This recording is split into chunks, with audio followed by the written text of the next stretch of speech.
leadership to pull the world out of this mess. This book is essentially trying to capture leadership as explained by a lot of scriptural wisdom in India.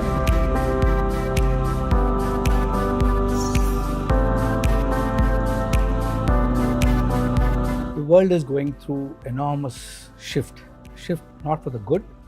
We are seeing so much violence everywhere. We are seeing so much black swan events, post-COVID, economic crisis that we are seeing, the inequities that are spreading. This needs extraordinary leadership to pull the world out of this mess. Sometimes these problems are caused by bad leadership. Sometimes they're caused by inadequate leadership, not being able to solve them. Whatever it is, we need an emulatable toolkit or a toolbox from a living person who's actually done that, been there. And this book is an attempt to capture that. But it's not just that. The general appreciation of leadership and what the world sees as leadership is the westernized versions that we have seen, where the base of leadership is about being a leader. But this book is not about being a leader, it's about expressing leadership. It's about the exercise of leadership. And so it's not about celebrating the leader, it's about celebrating his actions. And for that, you need to have a deep civilizational appreciation that comes from the Indic thinking.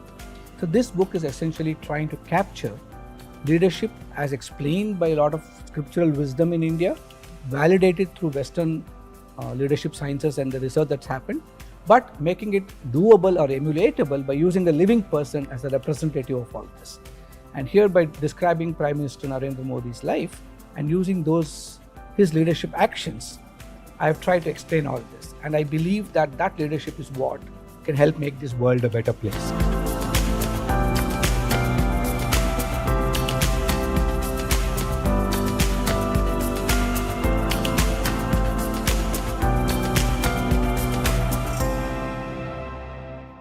This needs extraordinary leadership to pull the world out of this mess. This book is an analysis of leadership from an Indic lens, so it needed a lot of research. But more importantly, this is also about a person. Prime Minister Modi is an exemplar, a case study, which can be a model for all of us.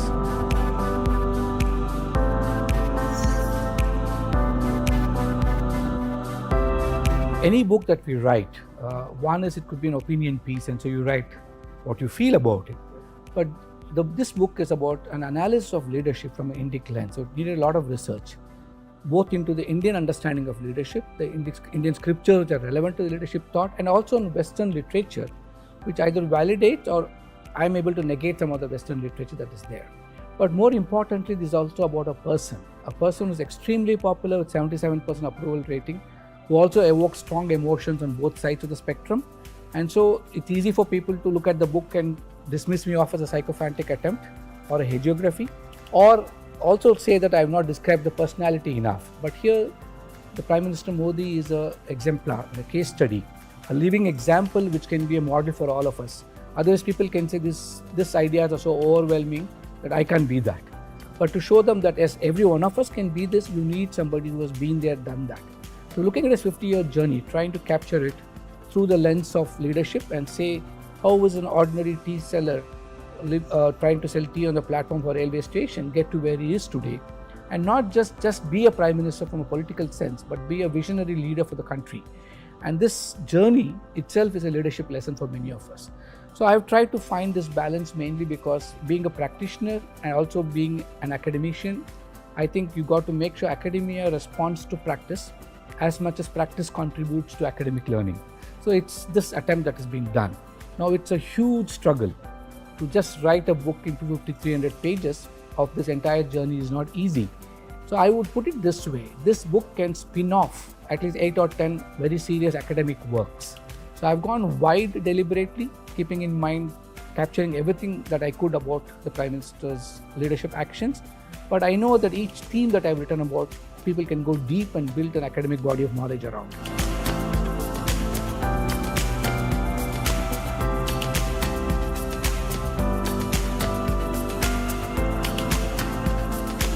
The critics understanding what his leadership is all about, nor even his admirers, because each have their own perspective, a lens through which they see. There must be something deeper. Otherwise, what we know is only the media.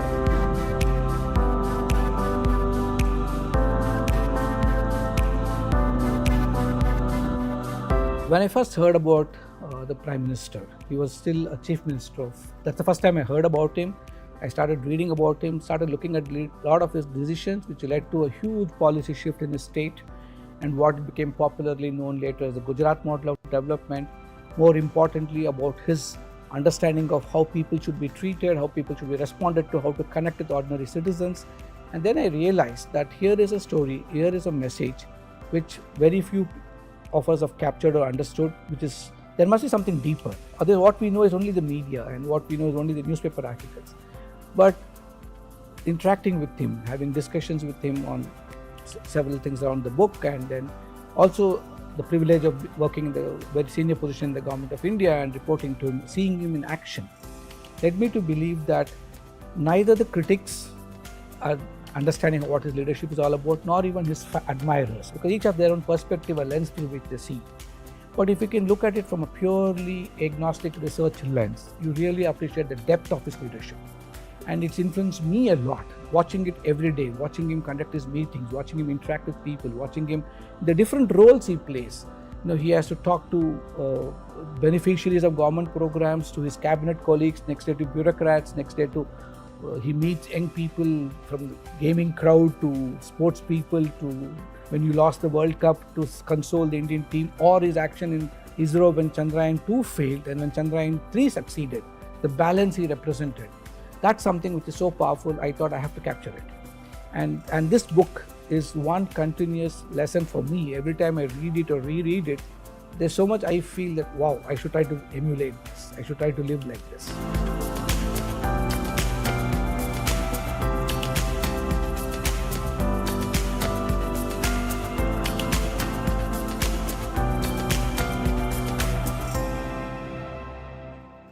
Neither the critics understanding the question of Atmano Moksha or even Jagat Hitaya. Indic leadership and Indic civilizational wisdom was always celebrating people who controlled themselves and their internal nature. Here it's not about he being a leader, but it's about the leadership he expresses.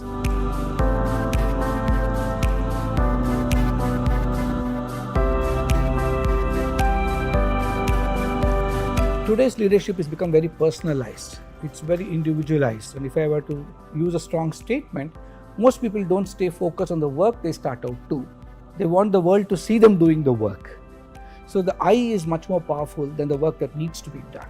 But here, the single-minded pursuit or the single-minded focus, which has lasted more than half a century in Prime Minister's mind, what he started off as is to just serve humanity, or in his urge to possibly even try to discover himself. And he thought being a monk is a way of discovering himself, and then essentially living the life of a monk, but in a very practical sense, and trying to live the expression, what our Vedic expression of Atmano Mokshartam Jagat Hitaya. My personal evolution, my personal moksha has to be got through service of mankind, converting it to a practical piece, converting it into something which is very unique, into actual lived service where society benefits.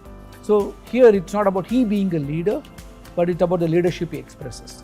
So keeping his vision constant, the understanding and appreciation, expansion of the vision has changed with every opportunity he has got and created for himself. But the vision has been constant, to build a great nation. And certain fundamental principles that he deeply believes in, whether he was a pracharak or the chief minister or now the prime minister, is you can't do everything alone. You've got to have a team in place. So whether he's called for a Team India or he's called for Jan Bhagidari, these are all essentially principles of collaboration the world desperately needs today. And his call, if you see it, and that's the icing on the cake for people like me when we analyze his leadership, is his call that he gave in the G20 of looking at the 4 Ps in the Delhi Declaration that he mentioned, whether it is, he said you need the planet. So his understanding of environment and preserving the environment, his understanding that you need economy to grow, you need poverty to be eliminated, you need prosperity to be pushed up. So whether it's prosperity of nations or what typically called as profits, and people matter. He said everybody needs to be included, everybody's life matters, everybody is an important contributor, and people are human resources. And so people, and finally he said, all this without peace is meaningless, and so we need peace. So that this is a message, I think, which through his lived life itself stands apart. And the more important part is Indic leadership is not about controlling external nature. Indic leadership and Indic civilization wisdom was always celebrating people who controlled themselves and their internal nature.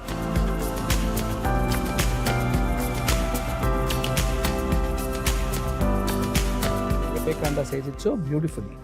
Manifesting that inner perfection that's already inherent in us is the real divine expression of spirituality. Leadership in action is what spirituality is all about. Manifesting is outer expression of service.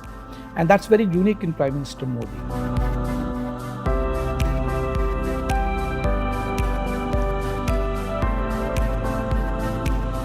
India's, if you can call it spiritual wisdom, is embedded in the concept that man has to also look at external nature. That's why as a country we could talk of algebra to trigonometry to binary systems to metallurgy, but that is not celebrated. What is celebrated is man's ability to control internal nature. It's a very unique contribution in terms of a civilization that we can present to the world. Real control of internal nature, if you look at it, spirituality is not sitting in the Himalayas and meditating in a cave. Swami Vivekananda says it so beautifully. Manifesting that inner perfection that's already inherent in us is the real divine expression of spirituality. And it has to be useful to society too. So what use is it if I get my own moksha and the rest of the world is starving? So in a real sense, India gave the slogan Atmano Mokshartam Jagatithaya Cha. It's a very powerful Vedic thought which Swami Vivekananda reminded us of, saying that your evolution, your spiritual attainment should be through the expression of service to society outside. And that is the intersection of leadership, where it's not about me, it's about others. So I describe leadership in this book as it's about understanding oneself. Why am I born? Who am I? That is really spirituality. Ramana Maharishi described it as one question, asking yourself, who am I? Why am I in this unique place? What is my role? And born out of the question should be in the process of seeking to discover yourself, you're also useful to the outside world. And real spirituality, I call leadership in action is what spirituality is all about. This eternal quest for the inner recognition, manifesting as outer expression of service. And that's very unique in Prime Minister Modi. And we also talk about leadership actually seen from 4 domains. The real expression of leadership is in, we say, heart, body, mind and soul. Can you show empathy? Can you really emote? Can you take care of your body as a temple where an opportunity of expressing the divinity inside you, the God inside you, and looking at divinity in every person? Can you actually take care of having real powerful intellectual thoughts and contributions? All this along with the spiritual evolution. So I describe leadership as understanding oneself, understanding others around you, and understanding the actions that connect the self to the others. So leadership is these actions, and that has to be without any selfish expectation. So doing it in a non-judgmental, in a non-transactional way, devoid of expectation, those actions, that's real powerful leadership. And this is what I found repeatedly in the actions of Prime Minister Modi, and I thought it needs to be captured. So it's not just about doing good, it's about doing good with an inner motive of evolving and discovering yourself in the service of others.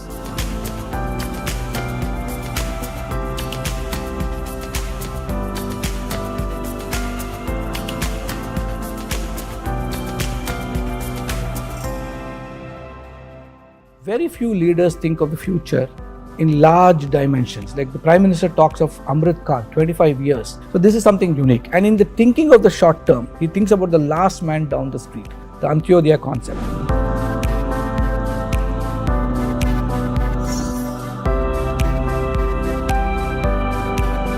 Public leaders usually are driven to short-termism because they got to win elections. They're always thinking about the next electoral cycle. Very few leaders think of the future in large dimensions. Like the Prime Minister talks of Amrit Kal, 25 years. Now he knows very clearly, he may not even be around as a Prime Minister 25 years later, but his vision for the country is very, very clear, that we need to build a great nation, which is a developed India in 25 years. This is strategic thinking. So I haven't seen any other person balance long-termism with short-termism. Doesn't mean that he's given up thinking about the electoral cycle. Possibly he's the person who's so tuned to the electoral cycle. But along with that, he's never given sight of the statesmanly thinking about the larger vision of the country. So this is something unique. And in the thinking of the short term, he thinks about the last man down the street, the Antyodaya concept. COVID was a real opportunity to bring out several things which is driven by his leadership. One is the power of change itself, using an opportunity to make our nation respond to the crisis, whether it is the vaccines getting produced or scientists doing their job or a corporate world waking up or the civil society world coming together. The second was collaboration. Samaj, Sarkar, Bazaar. All three are important for the nation to progress. Governments alone. Very few leaders think of the future in large dimensions. Like the Prime Minister talks of Amrit Kal, 25 years. So this is something unique. And in the thinking of the short term, he thinks about the last man down the street, the Antyodaya concept.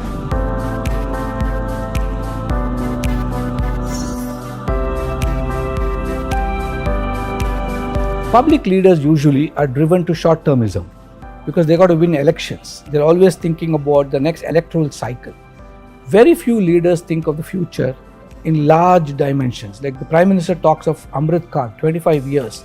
Now he knows very clearly he may not even be around as a Prime Minister 25 years later, but his vision for the country is very, very clear that we need to build a great nation, which is a developed India in 25 years. This is strategic thinking. So I haven't seen any other person balance long-termism with short-termism. Doesn't mean that he's given up thinking about the electoral cycle. Possibly he's the person who's so tuned to the electoral cycle. But along with that, he's never given sight of the statesmanly thinking about the larger vision of the country. So this is something unique. And in the thinking of the short term, he thinks about the last man down the street, the Antyodaya concept. COVID was a real opportunity to bring out several things which is driven by his leadership. One is the power of change itself, using an opportunity to make our nation respond to the crisis, whether it is the vaccines getting produced or scientists doing their job or a corporate world waking up or the civil society world coming together. The second was collaboration. Samaj, Sarkar, Bazaar. All three are important for the nation to progress. Governments alone cannot do this. So it was a wake-up call. It is also a wake-up call to understand that we have to take care of our citizens.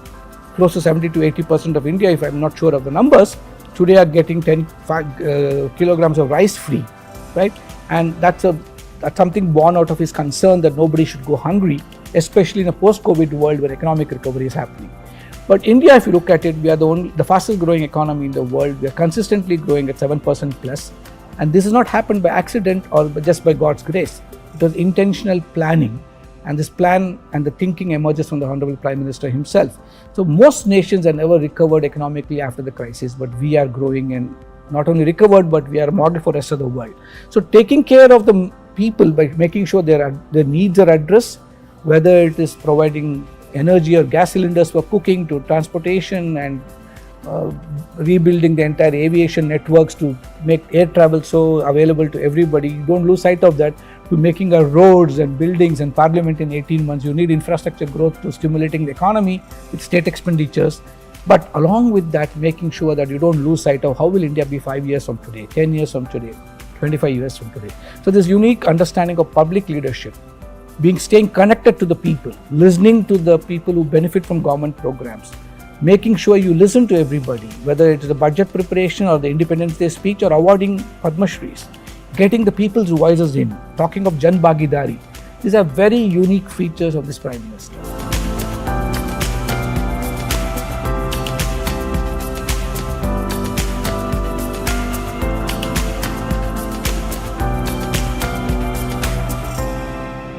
In the Natya Shastra, Bharata Muni talks about a powerful method of communication called Sadharanikaran.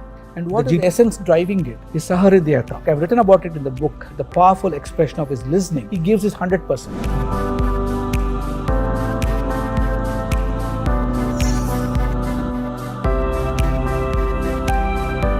I think there are two aspects to Prime Minister Modi and his communication. Only those who work very closely with him understand a very hidden dimension in the public space. Everybody sees him as a powerful orator, somebody who can speak. But we got to recognize his grassroots connect is half a century old. Even today, he can remember people who fed him when he was a pracharak with just carrying a jola bag and walking around India and understanding people and their problems and concerns. So he can relate to it firsthand, traveling in trains unreserved, staying in places where normally we wouldn't expect people to stay in terms of the poorest to the richest. It doesn't matter. He would just stay a place where the RSS pracharak's life. Anybody who offers them lunch or dinner, just go to their house, eat and go on. And so no concern for personal comfort. He could relate to people, and that's something very strong in him. So, but more importantly, what people don't understand is ability to listen. In fact, I've written about it in the book, the powerful expression of his listening. He gives his 100%. So leadership is about being in the moment of time. I haven't seen any other person in all my experience till now who gives his complete 100% to the conversation. He's not distracted, not disturbed. Sometimes those people presenting to him are thinking about what he'll be thinking. But he is fully into the conversation. and he allows you to express what you want. He allows you to say everything that you want. He can remember. He's got an elephantine memory. He can remember which meeting, what happened. So deep listening, and I have described it like Otto Schwammer, the MIT researcher on theory U, talks about co-generated listening as the highest expression of listening. I talk about the Advaitic listening, where the expression of ekatvam, the oneness and interconnectedness, which is what he experiences or you can experience in his presence, is very powerful. His communication. So I think most of the time we talk of communication as a model, which is very researched in the West. I do agree, but very few people know that thousands of years ago, in the Natya Shastra, Bharata Muni writes about it. He talks about a powerful method of communication called Sadharanikaran. The very name implies simplification. And what is the essence driving it? Is Sahridayata. I and you unite our hearts. Very powerful expression of unification. And in that space of that bhava uniting, I express, which touches you, tugs at you, and you feel the message into yourself. So the beautiful model of Sadharanikaran I try to explain and how he lives it. So his powerful expression, whether it is to his cabinet colleagues or whether it is to bureaucrats or whether it is citizens or an election speech or a speech in parliament or in the US Congress, is powerfully connecting hearts. And this ability to do that, the Sahridayata that he explains, lives behind the message very strong. And that is his power.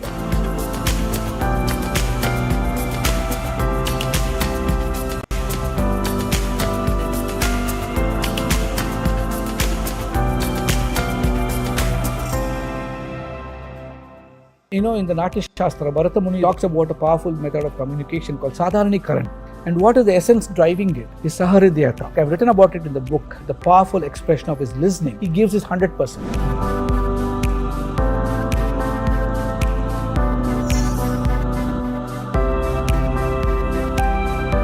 I think there are two aspects to Prime Minister Modi and his communication. Only those who work very closely with him understand a very hidden dimension in the public space. Everybody sees him as a powerful orator, somebody who can speak. But we got to recognize his grassroots connect is half a century old. Even today, he can remember people who fed him when he was a pracharak with just carrying a jola bag and walking around India and understanding people and their problems and concerns. So he can relate to it firsthand, traveling in trains unreserved, staying in places where normally we wouldn't expect people to stay in terms of the poorest to the richest. It doesn't matter. He would just stay a place where the RSS Pracharak's life. Anybody who offers them lunch or dinner, just go to their house, eat and go on. And so no concern for personal comfort. He could relate to people, and that's something very strong in him. So, but more importantly, what people don't understand is ability to listen. In fact, I've written about it in the book, the powerful expression of his listening. He gives his 100%. So leadership is about being in the moment of time. I haven't seen any other person in all my experience till now who gives his complete 100% to the conversation. He's not distracted, not disturbed. Sometimes those people presenting to him are thinking about what he'll be thinking. But he is fully into the conversation. And he allows you to express what you want. He allows you to say everything that you want. He can remember. He's got an elephantine memory. He can remember which meeting, what happened. So deep listening, and I have described it like Otto Schwammer, the MIT researcher on theory U, talks about co-generated listening as the highest expression of listening. I talk about the Advaitic listening, where the expression of ekatvam, the oneness and interconnectedness, which is what he experiences or you can experience in his presence, is very powerful. His communication. So I think most of the time we talk of communication as a model, which is very researched in the West. I do agree, but very few people know that thousands of years ago, in the Natya Shastra, Bharata Muni writes about it. He talks about a powerful method of communication called Sadharanikaran. The very name implies simplification. And what is the essence driving it? Is Sahridayata. I and you unite our hearts. Very powerful expression of unification. And in that space of that bhava uniting, I express, which touches you, tugs at you, and you feel the message into yourself. So the beautiful model of Sadharanikaran I try to explain and how he lives it. So his powerful expression, whether it is to his cabinet colleagues or whether it is to bureaucrats or whether it is citizens or an election speech or a speech in parliament or in the US Congress, is powerfully connecting hearts. And this ability to do that, the Sahridayata that he explains, lives behind the message very strong. And that is his power.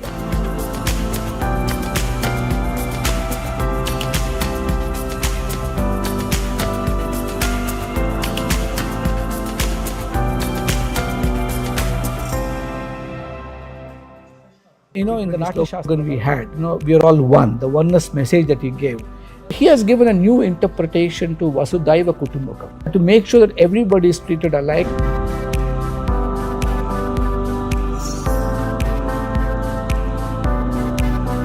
My own appreciation of this is, one, you can be a leader of a nation, you can be a leader of a party, but to think large and think about the whole world, and today's world is so interconnected. One country catches a cold and the country sneezes. If there's an economic downfall in country A, the whole world is touched in some way or the other. Trade is now real and you need to have trade relationships. At the same time, you also know countries are getting polarized. Countries are getting unidimensional in saying only my nation, my country. So to talk about one world, to talk about one health, to talk about the G20 slogan we had, we are all one, the oneness message that he gave. I think that requires a vision much beyond boundaries. So as you grow and evolve and express your leadership in multiple ways, you understand that what is good for India has to be packaged and presented as a good for the rest of the world. So without losing sight of what are the national priorities, but making sure, obviously as the Prime Minister of the country, he has to think about what are the priorities for our nation first. Now take COVID as an example. We gave vaccines to virtually 40% of the world, and the kind of vaccines we distributed free. And many people criticize him saying, you're not addressing India's problem first. He said India's problem is as much the world's problem is as much India's problem. So we responded, humanitarian diplomacy, whether it is not just getting back our students who were caught in the war between Russia and Ukraine, but any student. In conflict situations, we even brought neighboring countries, people to be transported back because India had the wherewithal. Whether it is the Vande Bharat campaigns or the Namami Gange efforts that he led to bring back our students in. So it's also crisis leadership. It's also humanitarian leadership. A lot of things when you look in a global context. Global context is not just diplomacy and just talking to world leaders. It's also decolonizing our efforts and making sure India's pride of position in that committee of nations is established. Talking as an equal, not as just as a person receiving things. Keeping interest of India in mind as well as keeping global interest in mind. Cultural diplomacy is something he brought in. The last 10 years, hundreds of statues have been brought back. These are important to us. These are artifacts of a country which are celebrated and sometimes even brought back for worship. Like the Annapurna statue in Kashi Vishwanatha temple in Varanasi is today being worshipped again. So whether it is small things like that, reaching out to diaspora, not just as people sending back checks home and therefore keeping their external remittances to India alive, but more importantly, treating them as brand ambassadors of a nation, appealing to them to look at tourism as an important conduit.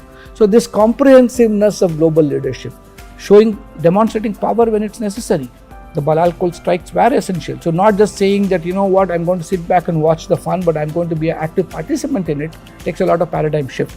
So essentially shifting India's external affairs thinking and policy as an equal, not as an arrogant country, but as a country which is rightfully where it should be.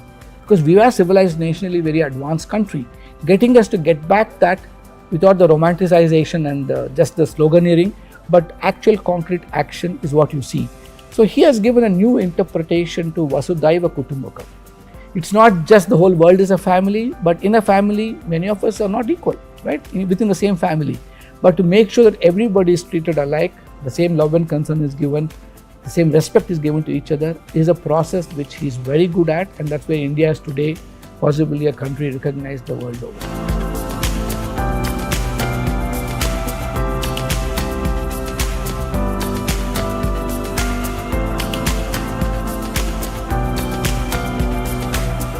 Word which generally gets interpreted in different ways. I would interpret it from the perspective of righteousness. During the course of writing this book in a conversation, I was really inspired to see how he takes the right decisions at the right time.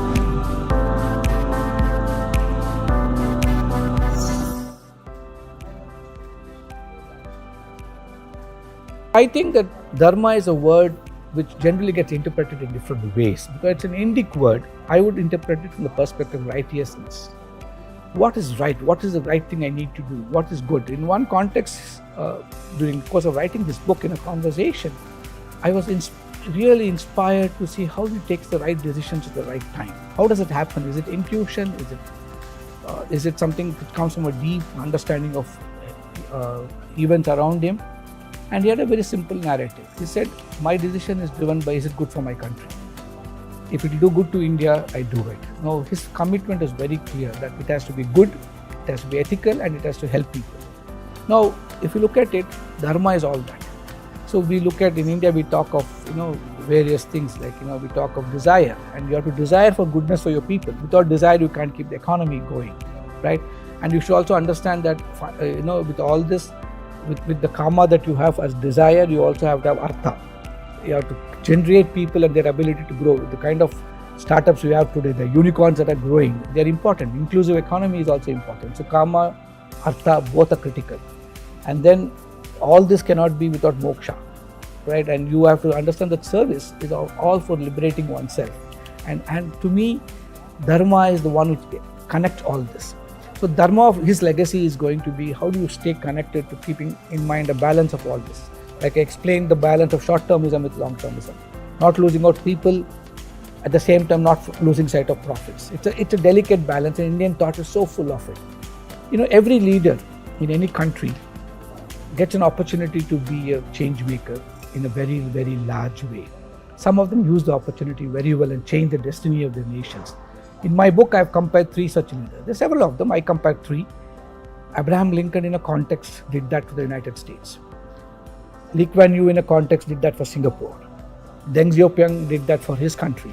They were all in a context. Possibly their leadership was brilliant, but the leadership, the way it was expressed then, may not be relevant and adequate today.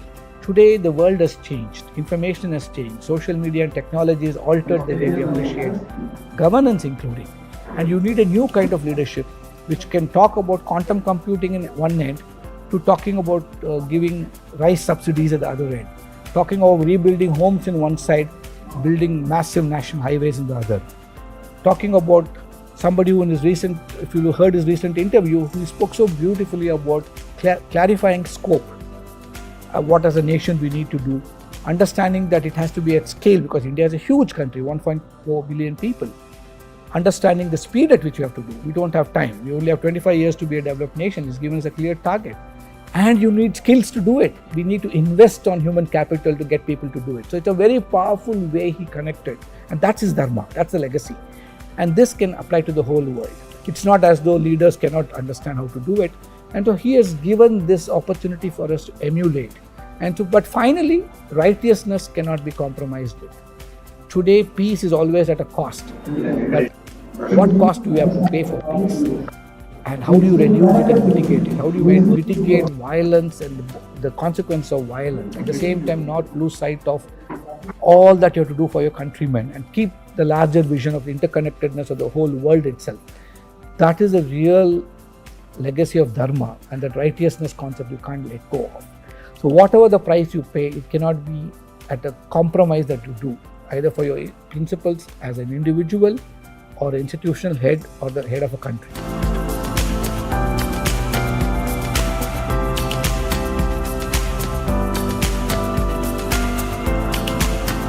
There are 10 courses that you can extract from this book. It's extremely academic in that sense, but it's also a toolkit for corporate leaders. It's also a way forward for upcoming policy and public leaders.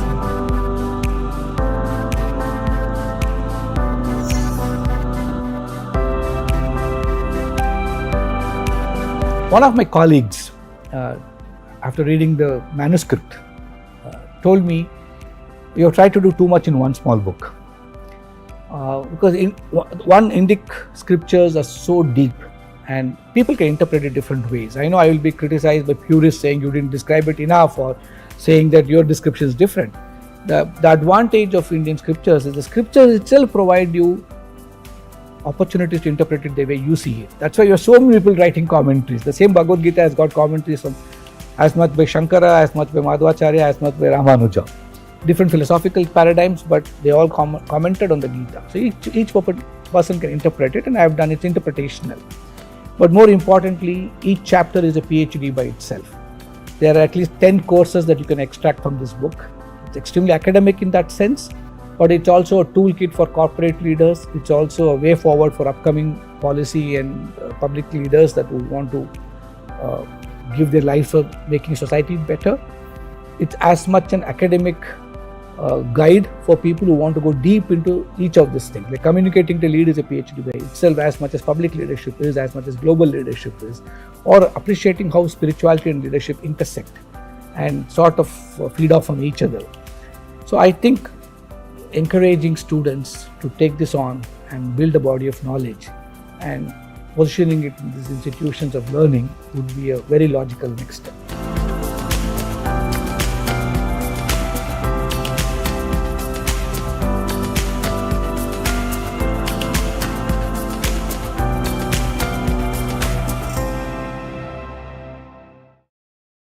There are at least 10 courses that you can extract from this book. It's extremely academic in that sense, but it's also a toolkit for corporate leaders. It's also a way forward for upcoming policy and public leaders.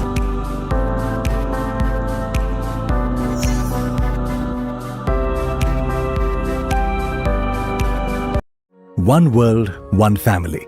The Sri Madhusudan Sai Global Humanitarian Mission. Several institutions of public service have been established in just the last 12 years, touching and transforming the lives of millions of individuals across 32 countries, with its epicenter in India. Nutrition, education, and healthcare are fundamental rights of every human being and every child, and it is the collective responsibility of the society to ensure that these basic needs are made accessible and available for all without any discrimination and absolutely free of cost. Sri Madhusudan Sai Institute of Medical Sciences and Research was inaugurated by the Honorable Prime Minister of India, Sri Narendra Modi. Every individual's prosperity depends on society's collective prosperity. After all, we are all one connected whole.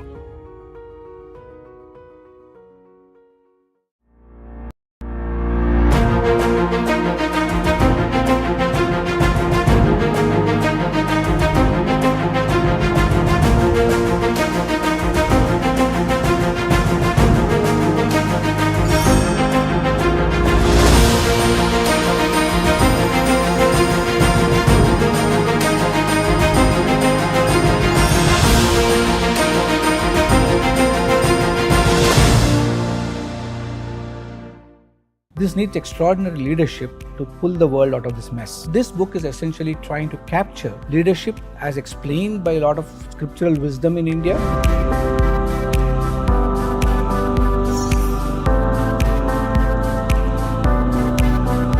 The world is going through enormous shift not for the good.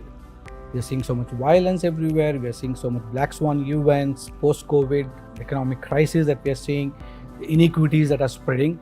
This needs extraordinary leadership to pull the world out of this mess.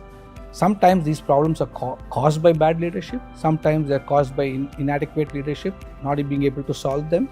Whatever it is, we need an emulatable toolkit or a toolbox from a living person who's actually done that, been there. And this book is an attempt to capture that. But it's not just that. The general appreciation of leadership and what the world sees as leadership is the westernized versions that we have seen, where the basis of leadership is about being a leader. But this book is not about being a leader, it's about expressing leadership. It's about the exercise of leadership. And so it's not about celebrating the leader, it's about celebrating his actions. And for that, you need to have a deep civilizational appreciation that comes from the Indic thinking. So this book is essentially trying to capture leadership as explained by a lot of scriptural wisdom in India, validated through Western leadership sciences and the research that's happened, but making it doable or emulatable by using a living person as a representative of all this. And here, by describing Prime Minister Narendra Modi's life and using his leadership actions, I have tried to explain all this. And I believe that that leadership is what can help make this world a better place.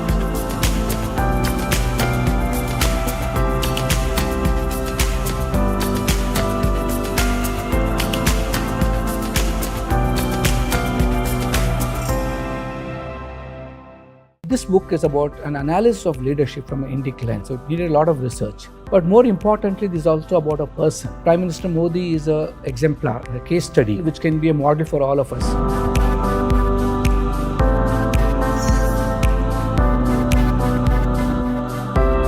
Any book that we write, one is it could be an opinion piece, and so you write what you feel about it. But This book is about an analysis of leadership from an Indic lens. So it needed a lot of research, both into the Indian understanding of leadership, the Indian scriptures which are relevant to the leadership thought, and also in Western literature, which either validates or I'm able to negate some of the Western literature that is there. But more importantly, this is also about a person who is extremely popular with 77% approval rating, who also evokes strong emotions on both sides of the spectrum. And so it's easy for people to look at the book and dismiss me off as a sycophantic attempt or a hagiography, or also say that I have not described the personality enough. But here, the Prime Minister Modi is an exemplar, a case study, a living example which can be a model for all of us. Otherwise, people can say this ideas are so overwhelming that I can't be that. But to show them that yes, every one of us can be this, you need somebody who has been there, done that. So looking at his 50-year journey, trying to capture it through the lens of leadership and say, how is an ordinary tea seller trying to sell tea on the platform for a railway station get to where he is today, and not just be a prime minister from a political sense, but be a visionary leader for the country. And this journey itself is a leadership lesson for many of us. So I've tried to find this balance mainly because being a practitioner and also being an academician, I think you got to make sure academia responds to practice as much as practice contributes to academic learning. So it's this attempt that is being done. Now it's a huge struggle to just write a book into 5,300 pages of this entire journey is not easy. So I would put it this way, this book can spin off at least 8 or 10 very serious academic works. So I've gone wide deliberately, keeping in mind capturing everything that I could about the Prime Minister's leadership actions. But I know that each theme that I've written about, people can go deep and build an academic body of knowledge around.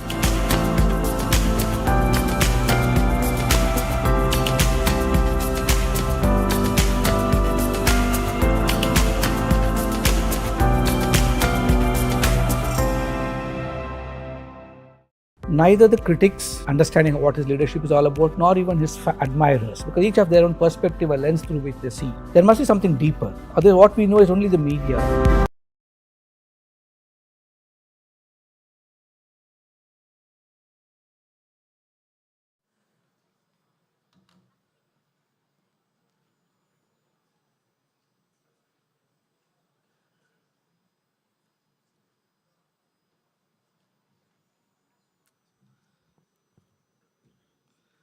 Hello everybody, good evening. Before we begin, a quick roundup on housekeeping. Now this is an invitee-only event, so if you have joined your friends or colleagues to this event, we request you to kindly register yourselves before you collect a copy of the book on your exit. Now this auditorium has 3 exits on the ground floor. Now if for any reason you're asked to evacuate this auditorium, please remember that the assembly area will be the German tents where you had your food and beverages. Now there is also a set of restrooms. The gents' restroom is on the first floor and the ladies' restroom is on the ground floor. Now, if for any reason you'd like to exit the auditorium, we'd like you to be cognizant of the cameras. Now, this event is being live streamed for the benefit of those of them who could not join us here, and at the specific request of the South Block at the Secretariat in New Delhi. So, once again, thank you for joining us today.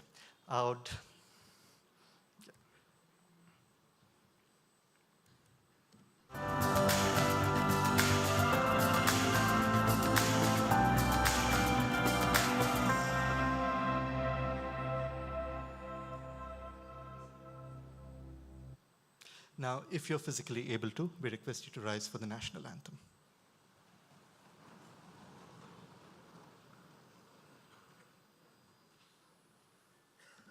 Jana Gana Mana अधिनायक जय हे भारत भाग्य विधाता Punjab Sindh Gujarat Maratha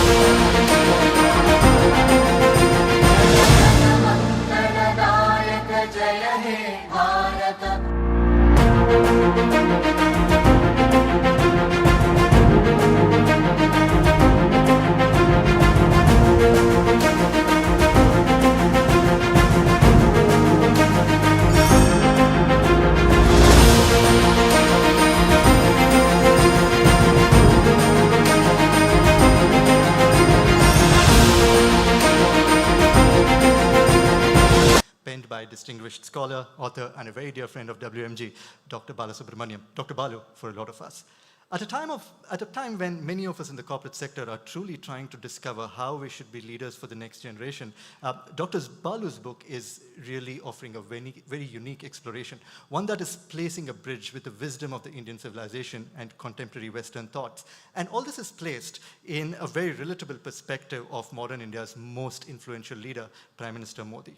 Now, beyond the launch of the book, now this evening has been designed with one other thought, and that is it should be an exchange of ideas. Now, we want to create a conversation on leadership.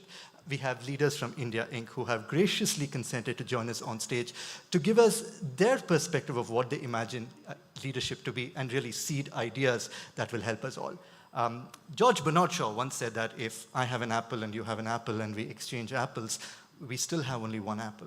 But if I have an idea and you have an idea and we exchange ideas, well, we have two ideas. And we want this evening to be one where we are taking over ideas back with us to the weekend when we will be spending time with the book and discovering how we can take those ideas and the learnings from the book for our own betterment. Now, I'd now like to call on stage our distinguished guests, Sadhguru Sri Madhusudan Sai, Dr. Balu, our author, Manish Sabharwal, the Vice Chairman of Teamlease Services, Lakshmi Narayan K.R., the Chief Endowment Officer of Azim Premji Foundation, to join us on stage. I'd now like to also call on stage Dr. Sham, the President of RV Educational Institutions, to light the lamp.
Thank you. If I could request our dignitaries to kindly join us in the center of the stage and unveil the book, please. Lan, if we could have you join us back for unveiling the book as well.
For a quick moment, I'd also like to call on stage team WMG, Rajesh, Shrikara, and Madan. If you could just have you quickly join us on stage for a quick photograph. Madan, if you are here with us.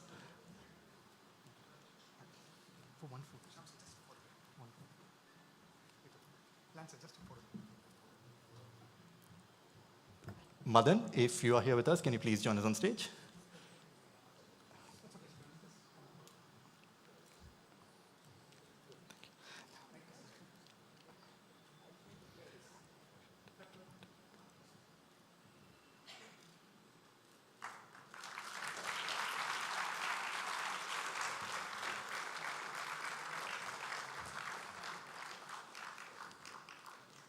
I'd like to thank Rajesh, Shrikara, Dr. Sham, and Lan. If I could request Sadhguru, Dr. Balu, and Manish to kindly stay back on stage. Thank you. Now, in the world of publishing, a foreword is a glimpse into the heart of a book, mostly done through the eyes of someone other than its author. Today, this evening, we are privileged to have a foreword that goes beyond an endorsement. It's a testament to the profound impact of the work we are about to explore by a humanitarian whose accomplishments cannot be described by words. Here's a glimpse into his vision and mission. One world, one family. The Sri Madhusudan Sai Global Humanitarian Mission. Several institutions. One world, one family. The Sri Madhusudan Sai Global Humanitarian Mission. Several institutions of public service have been established in just the last 12 years, touching and transforming the lives of millions of individuals across 32 countries, with its epicenter in India.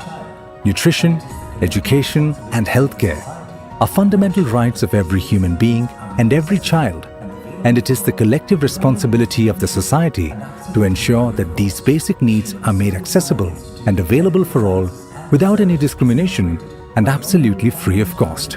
Sri Madhusudan Sai Institute of Medical Sciences and Research was inaugurated by the Honorable Prime Minister of India, Shri Narendra Modi. Every individual's prosperity depends on society's collective prosperity. After all, we are all one connected I'd whole. like you all to put your palms together and welcome on stage Sadhguru Sri Madhusudan Sai for the foreword of the book.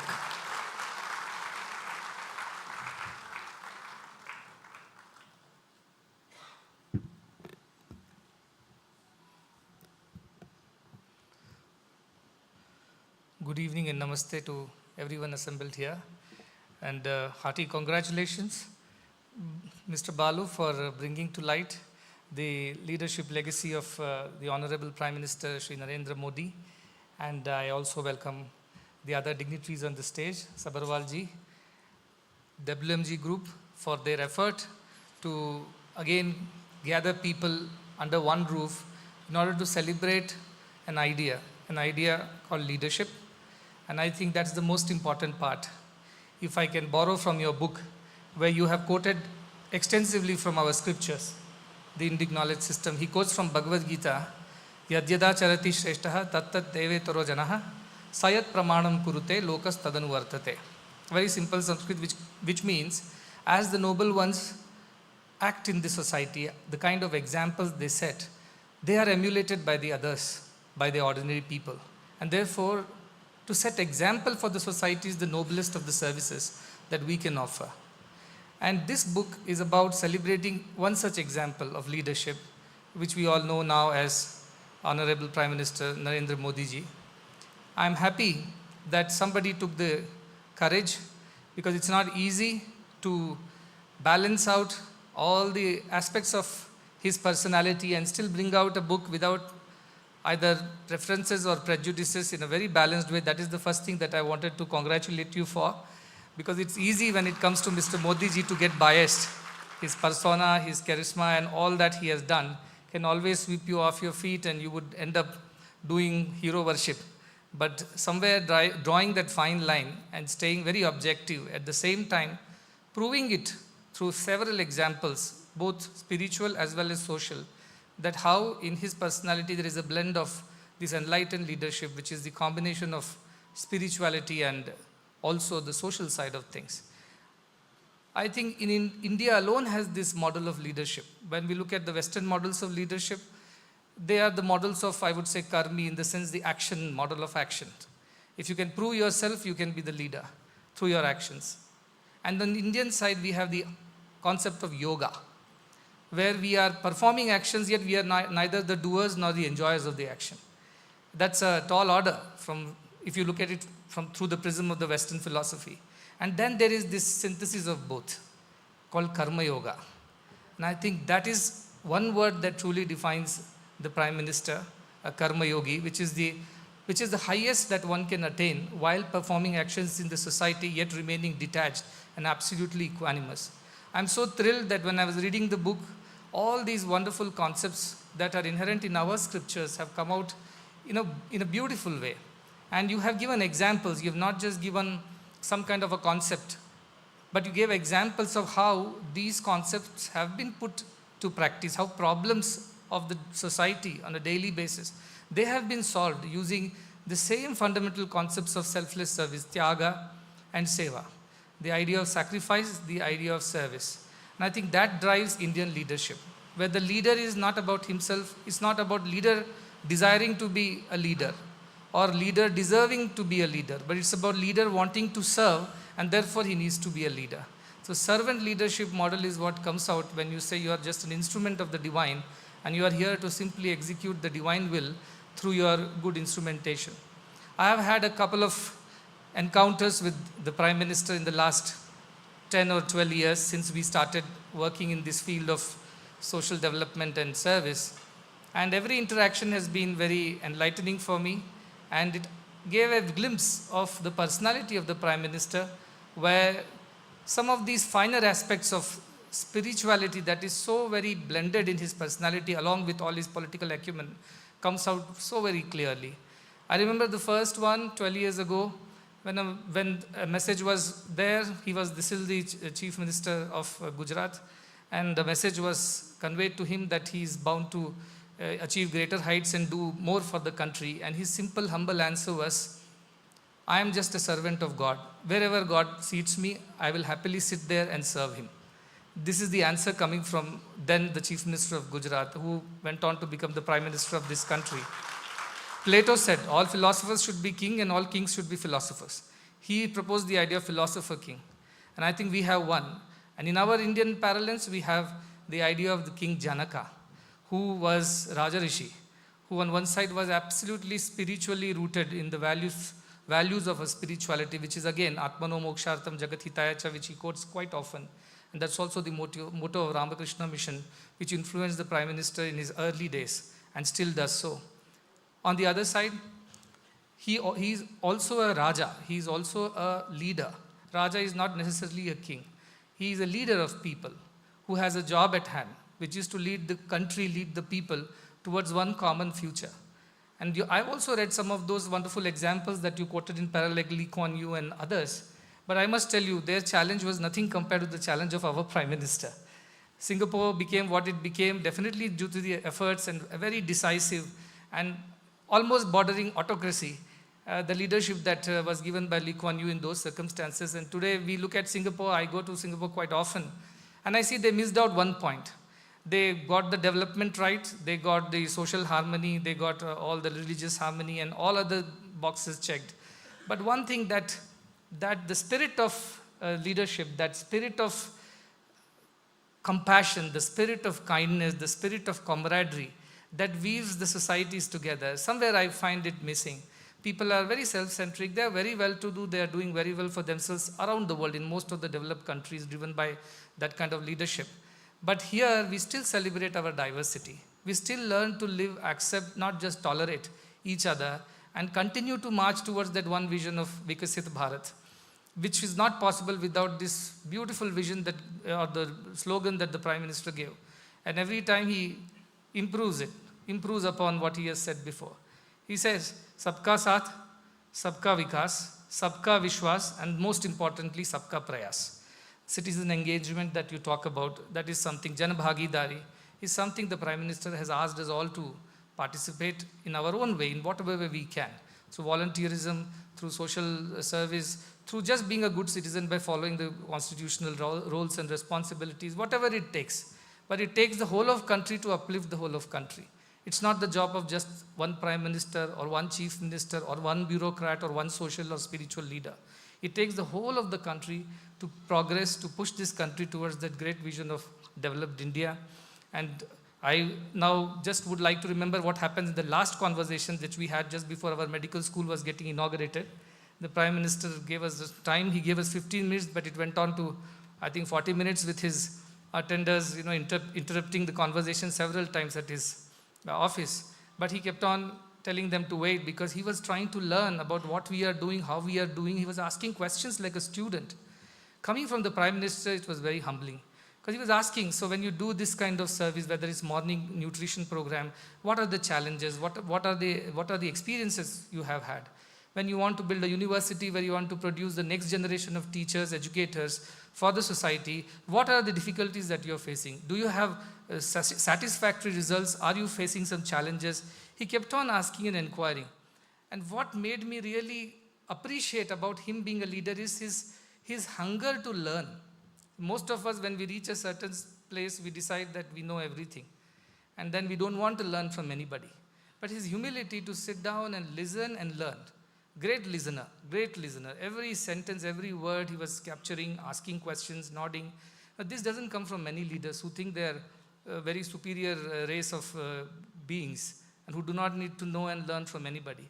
Now that is something that lifelong learner in him. And recently he was telling to some of the college students that I have kept the student in me alive.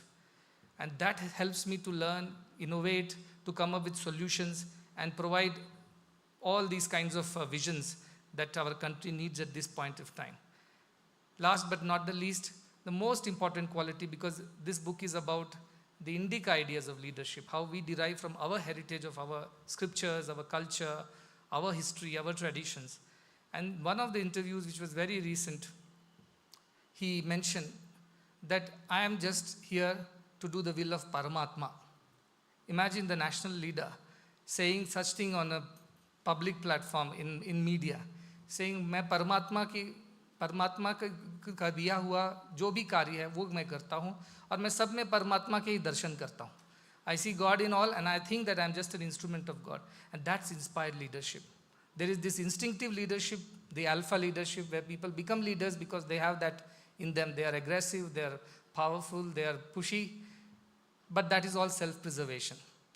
Then there is leadership from intelligence, when you use all your understanding, skills, knowledge, information, and counsel at your disposal. And that's how you lead a country, that's how you come with frameworks, regulations, and visions. But that leadership, again, can have an element of selfishness in that.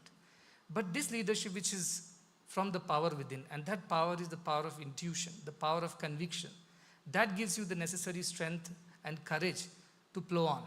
And that intuitive leadership is selfless leadership, because that thought, that inspiration has come from a supreme source of divinity that resides in all of us.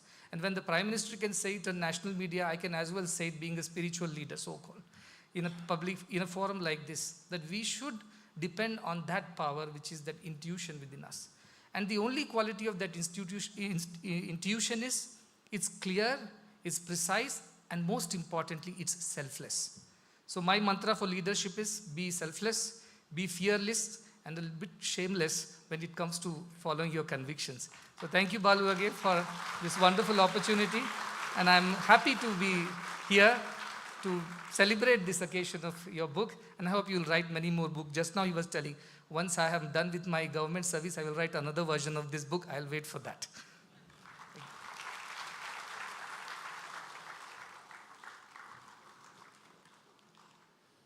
Sadhguru, we are deeply privileged and indebted for you for gracing this evening. Now, Power Within is, as Dr. Balu told us, a culmination of a 2-year saga. A book represents not just a collection of anecdotes, but it's a journey of intense research, deep reflection, and careful analysis. And with this, we have an exploration of leadership that is as insightful as it is timely.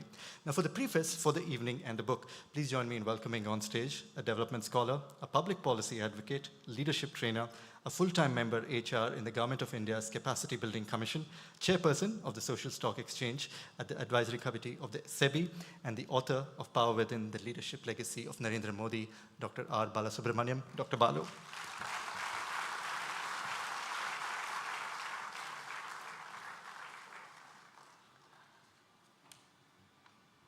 Namaste. Revered Swamiji, Manish ji, all friends here. I see Deepak ji has also come.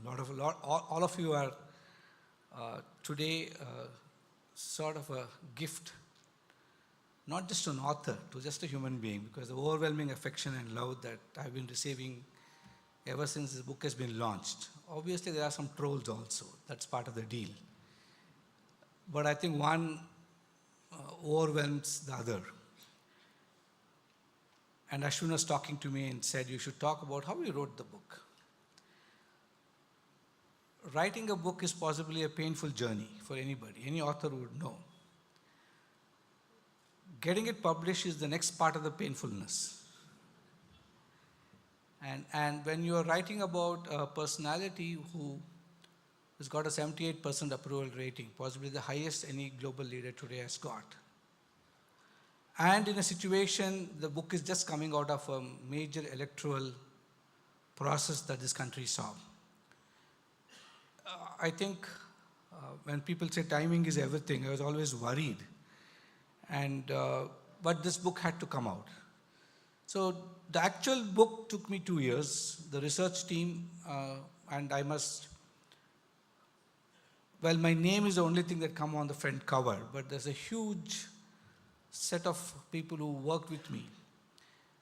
The extensive hours of research they spent, and it's always a joy to work with very young people, because for them tiredness or timing both don't appear in their list. And when they're committed to something as deep as what they were doing, I think they really represented the seva and the tyaga that I write about in this book too. Some wonderful young people who worked hard, and I drove them a little crazy. So long hours, long meetings, plus a long day that you would normally have at the office. So it was fun. And sometimes not being able to sleep is a boon, and that's what saved me the last 2 years. I would start my writing at 3 o'clock in the morning many times, go on till 8:30. And then Manish was asking me, how many times you rewrote this book? I stopped counting after 30 or 32 attempts. I just thought, there's no point even keeping track. Why would you rewrite something? It's again because you write not to please anybody. You don't write to please an audience. You don't really write keeping a reader in mind, because a lot of publishers, when you submit a book proposal to them, will want you to say how will the book sell, and what does the book contain, and who's the audience, and does it really tickle an audience, and all that. But I never wrote really for a publisher. I just wrote it because I thought it's a story to be told. The last close to 20 years, a lot of my dilemmas in life has revolved around the person or the person's expression of leadership. Even though we work in the space of social development, what I saw was very troubling. And what was more troubling to me was the state itself was an instrument of violence. And when the state, which is supposed to be the custodian of its citizens, in its own wisdom is actually causing the trouble, then whom do you turn to? And so that took me on a path of confrontational activism, took me to my battles, took me to the courts, the human rights commissions, the different commissions that the country has set up under the constitution. And that was one part of my life and journey. And I realized that it can get your name in the newspaper. The drama can run for some time, but it wouldn't sort of solve a problem in perpetuity. And sometimes when the state is the cause of the problem, it doesn't want to solve the problem, because then it's conceding it is the problem.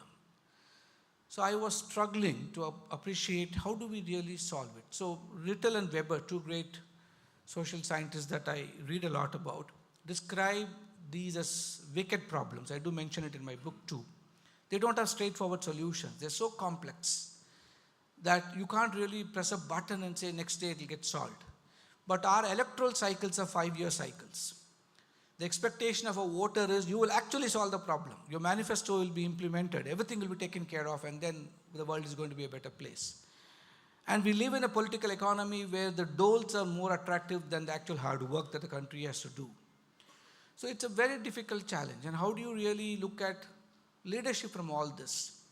And what inspired me was the leadership I learned, saw, and experienced every day, not from some extraordinary person outside, not from a corporate CEO, but from what we ordinarily dismiss of as ordinary people, whom we call ignorant people, whom we call the poor, generally bracket them with all the other adjectives that this nation has discovered. From traditional chieftains, who are by virtue of the expression of leadership are chieftains. And I would like to start off talking about one person who influenced a lot of my thinking in my early days of working in indigenous populations in Karnataka, in Mysuru specifically.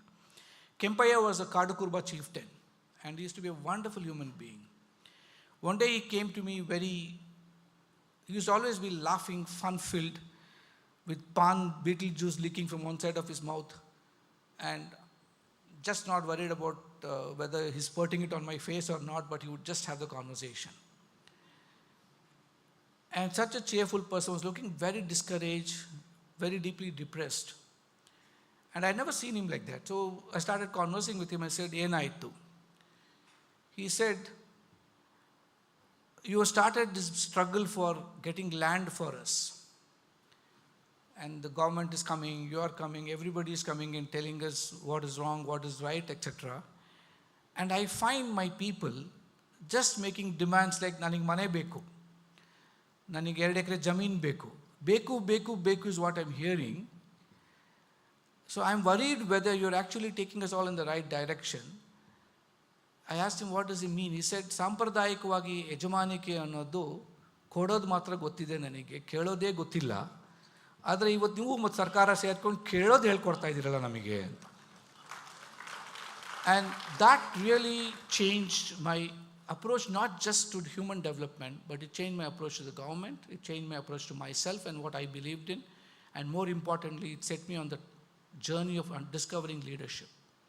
I said, if Kempaiah, whose only understanding of leadership is because he inherited it, it was his legacy because his father was a chieftain of what we call the Jamma in those areas, could think so deeply and was so disturbed that the state was troubling him with its actions, and an NGO like mine was troubling him with my decisions, and had the wisdom, the humility and the courage and the emotive response of being depressed because he was actually feeling helpless that he can't fight the system anymore. He said, "ನನಗೆ ಸಂಕಟ ಆಗ್ತಾ ಇರೋದು, ನಾನು ಒಬ್ಬನೇ ಈ ಮಾತನ್ನು ಹೇಳ್ತಾ ಇದ್ದೀನಿ, ನಾನು ಹಿಂದೆ ಇರಬೇಕಾಗಿದ್ದಂಥ ನನ್ನ ಜನ ಎಲ್ಲ ಕೈ ಚಾಚ್ಕೊಂಡು ನನ್ನ ಮೇಲೆ ಎಗರ್ಕೊಂಡು ತೊಗೊತಾ ಇದ್ದಾರೆ ಅದನ್ನು." So in that 1 minute he expressed how leadership can be vulnerable, it can also be humbling, it can also be a sense of helplessness. And I never understood how to explain this. That started me on my journey of discovering the practice of leadership.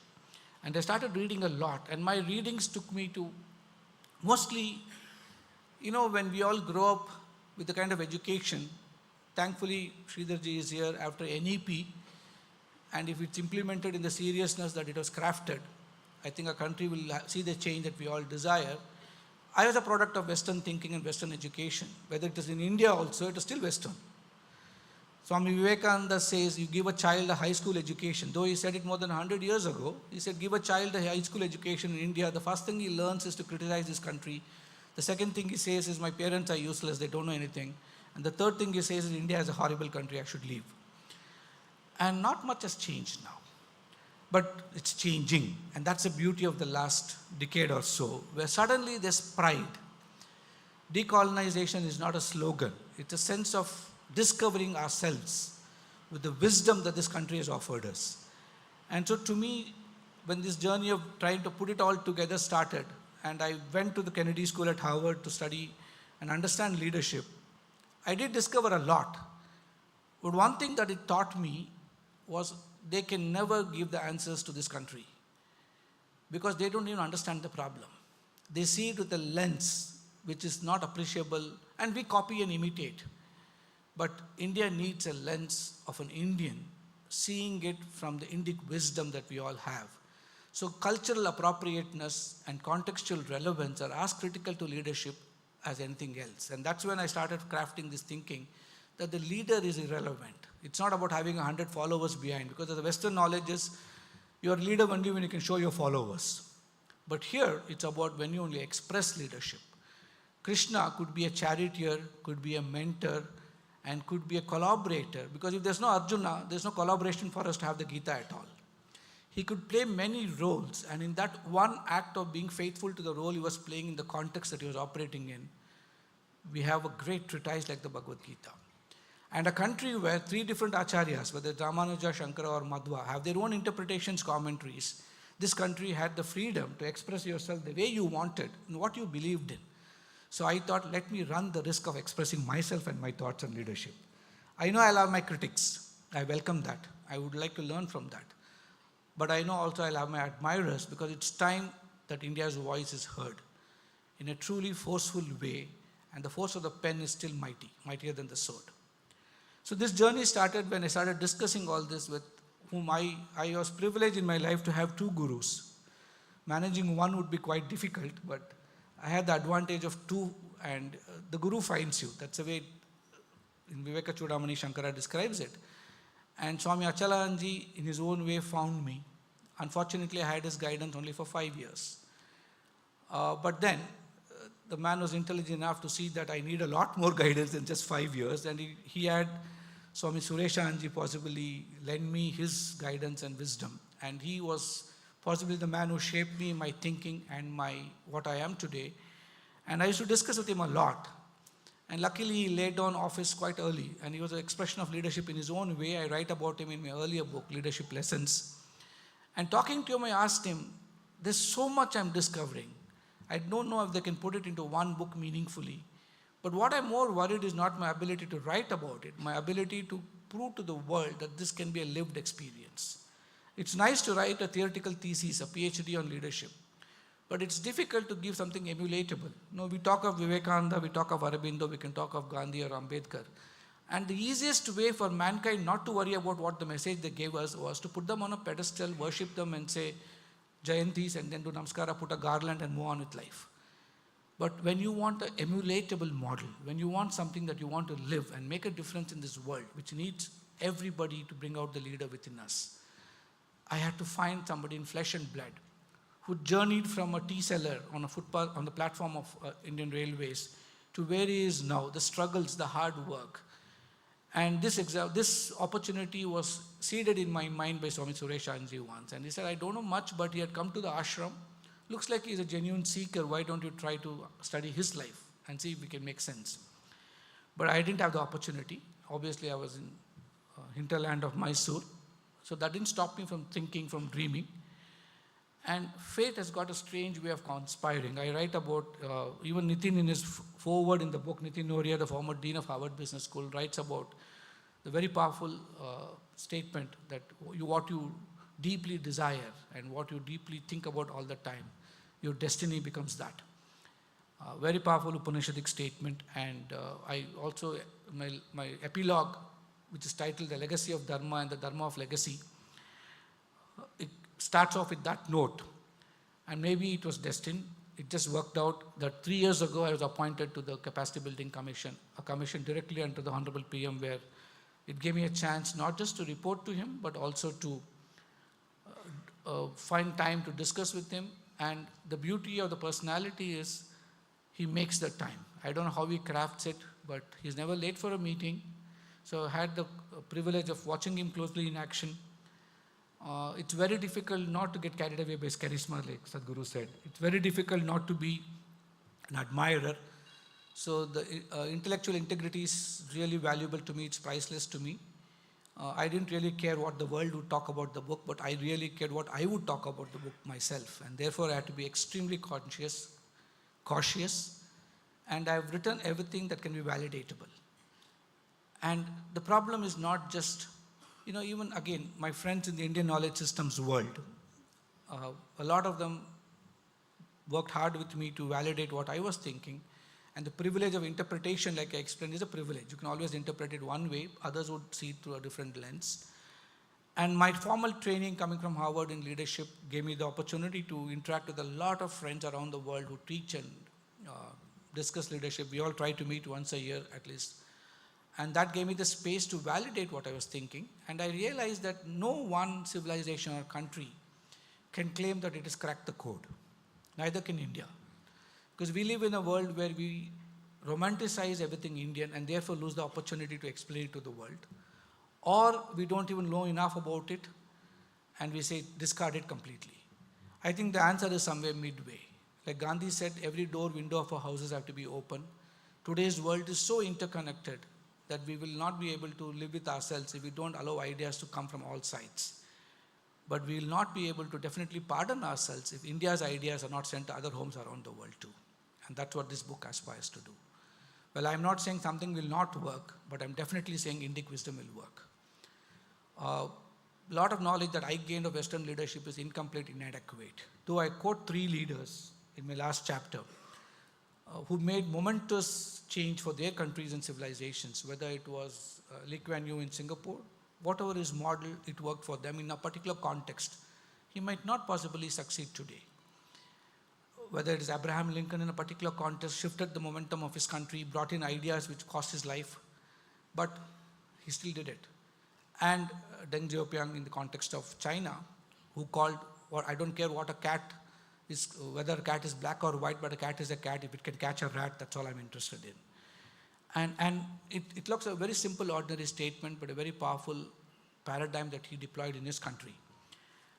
And they all operated in a particular context. They were adequate in that context. Today's world of wicked problems, the complexity we all are living in, we need a new kind of leadership which is collaborative, which is adaptive, which is selfless, which can give more than take, which can be equidistant, because the noise and distraction, all you got to do is watch Parliament, and then you'll appreciate all that is happening around our country.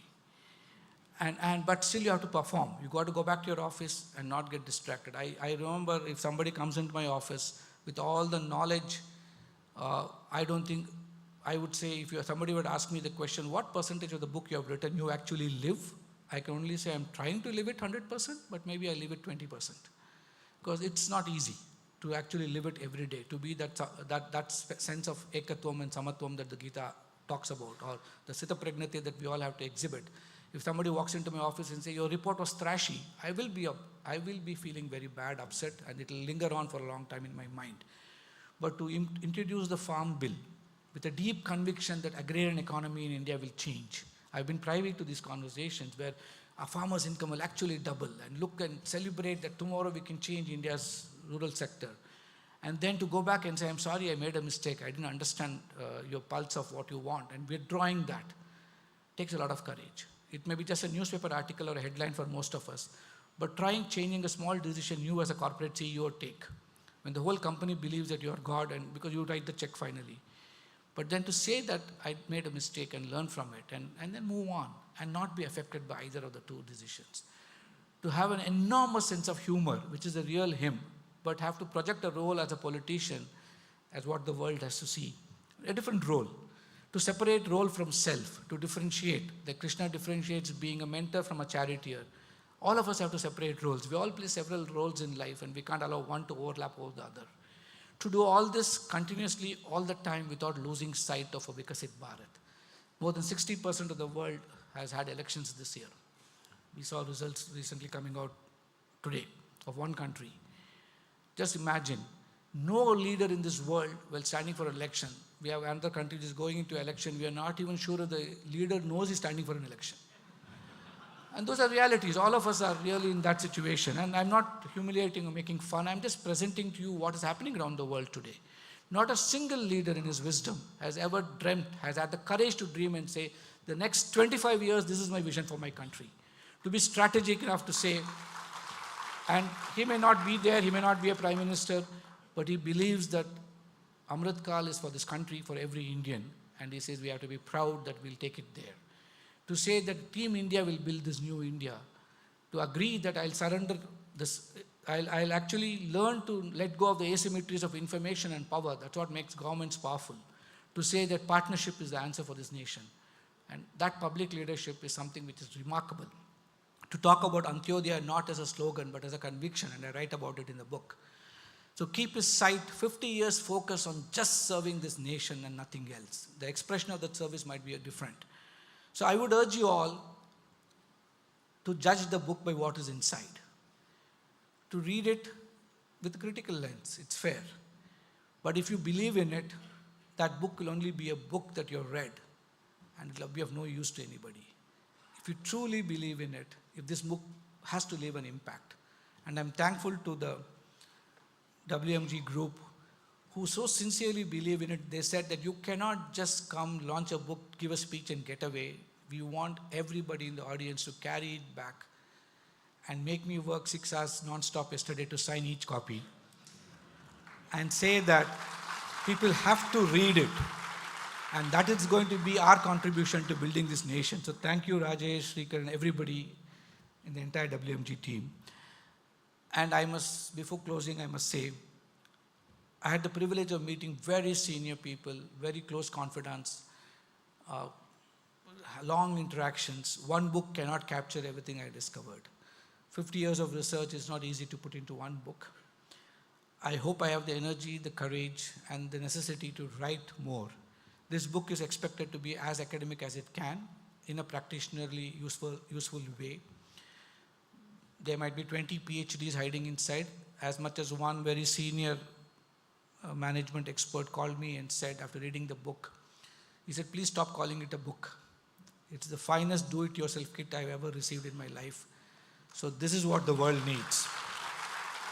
And I hope when you exercise the power within each of you, bring out the leader in you, bring out the act of leadership. And leadership, like Swami Vivekananda said, has to be alive and fulfilling. In his letter to the Mysore Maharaja, he wrote, he alone lives who lives for others. The rest are more dead than alive. Let leadership make you all alive in the service of others. Thank you.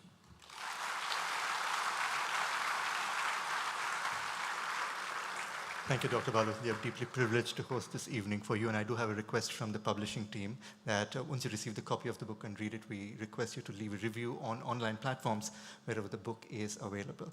Before we proceed ahead, I'd like to call on stage Anand Narasimhan, a dear friend and a former colleague, who is going to be moderating the discussion later. Anand, deeply thrilled to have you here and diving into the conversation later in the day.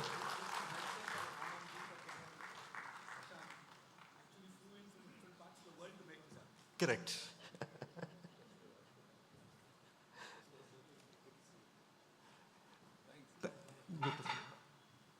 Thanks, Anand. Now, one of the ideas of really building this part of the evening was that every conversation we had with Dr. Balu, we walked away with thoughts that, hey, we didn't think of that. And we then spoke to him and said that, look, with this, we want this evening to be a little bit more than a book launch. We want to think of leadership perspectives that usually pass over us from people from diverse domains and the way they do and lead things. So that's what this part of the book launch is all about. So I'd like you now to join me in welcoming on stage the co-founder of Accel, Prashant Prakash, to talk to us as to how he perceives leadership. Prashant?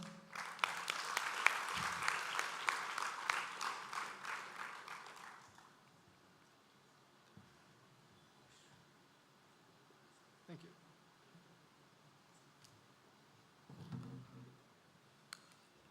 Sadhguruji, Dr. Balu, Manish, Anand, great to share the dais here with you all. I've known Balu now for maybe 15, 20 years. My first interaction was with one of the NGOs I was involved with, Shikshana, when Balu was doing something similar, but in his own enclave of his very close to Kabini, near the place where I had some. But I think the second interaction was during COVID, where there were significant challenges in the region which he was involved with, and we were able to work together to get some oxygen there. But all through, I think, what I've seen with Dr. Balu is someone who is really passionate, grounded, and totally engrossed in the mission that he has committed himself to. And I think we just seen a continuation of that through the many years, Balu, and really appreciate that. I think our country needs people like you. So I probably take a little bit of a different perspective on, or provide a different perspective on leadership in terms of what I see in the entrepreneurial world and as an investor. So, always we question, are leaders born, are leaders made? But really, and I think a lot of that has been expressed already by Dr. Balu, I think leaders develop. And there's no better place where you see that when you fund companies and you fund entrepreneurs who come to you with very little actually in terms of leadership skills when you actually fund, when they start their journey. But they have some key ingredients, and which is what we try to look for.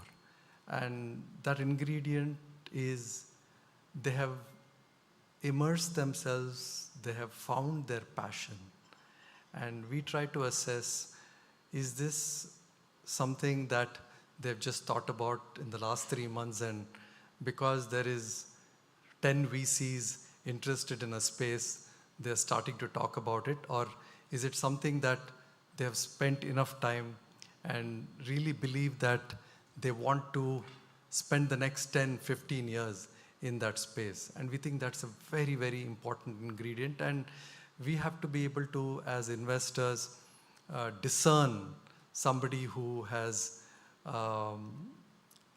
really committed themselves. And we, as an example, we saw that in Sachin and Bini. And they went on and they proved us right in that sense, and they went on to build one of the best startups this country has ever produced.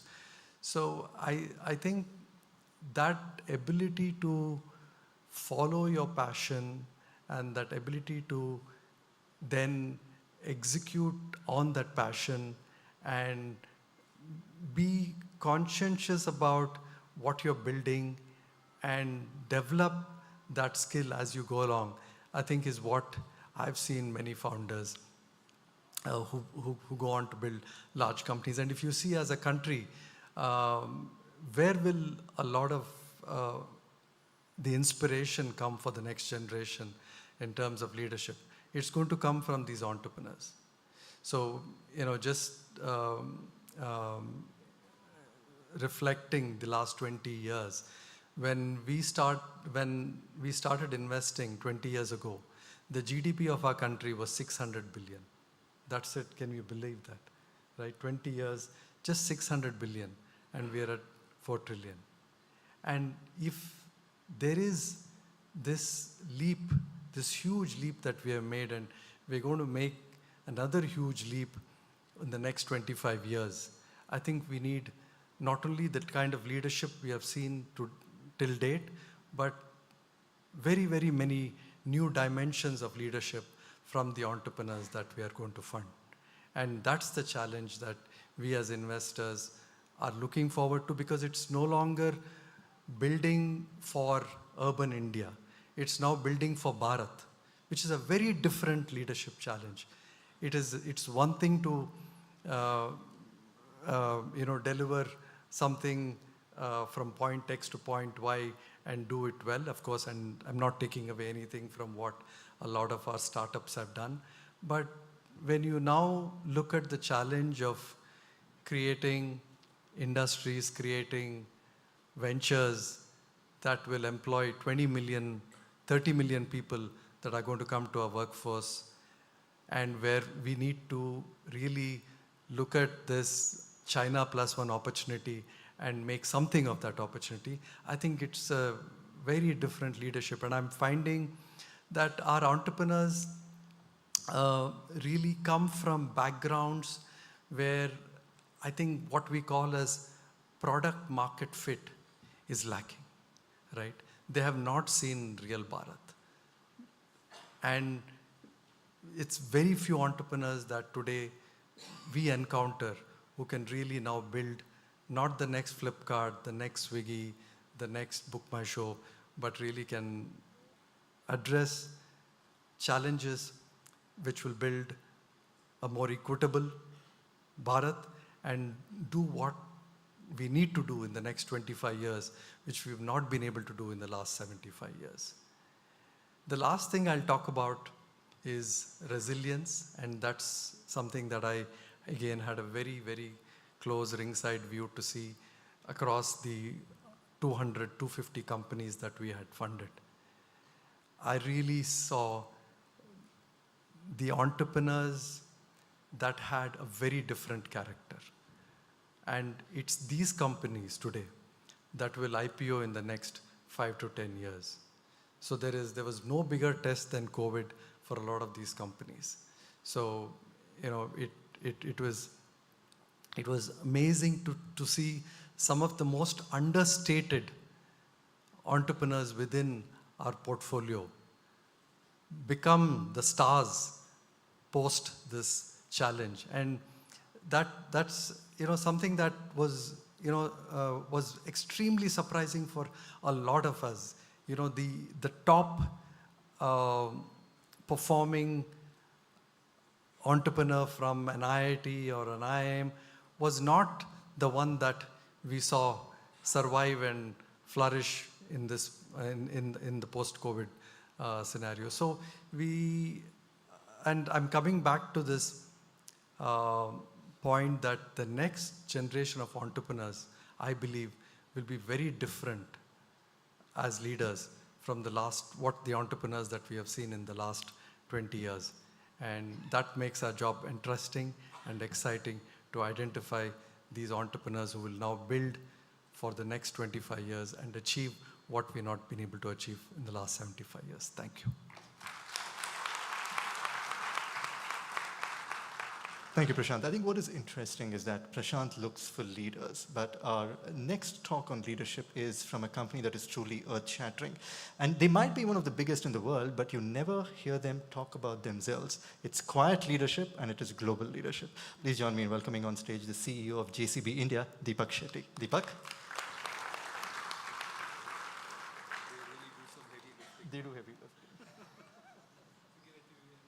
It's a pun galore. Thank you.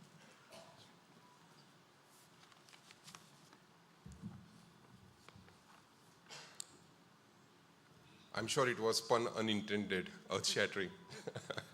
Good evening to everybody. It's wonderful to be here. It's really an honor to be in company of so many leaders from the spiritual side, from the industry, from the academia, and the social society here. Dr. Balasubramaniam, or Balu as he wants us to call him, whom we all know has taken up a very important subject in today's time of leadership. And more importantly, about the leadership legacy of the Honorable Prime Minister of India, Shri Narendra Modi. I've traveled quite a bit recently, but I have kept on dipping back into this book. And every time you pick up this book, you come up with so many insights and you start reflecting, reminiscing. Somebody would have thought that here there is one more book about leadership, because I think every few days you see new and new books which come from the leadership point of view, the to-do list, etc. But not many books give the real-life situations, and that too, real-life situations about our Honorable Prime Minister, which was a fantastic read. I'm sure it was not easy to write the book, which is further supported by the fact that he had to rewrite it almost 30 times or more. So I would start by first offering my congratulations for the effort and the research which has gone into this book. I would like to give him a huge round of applause, please.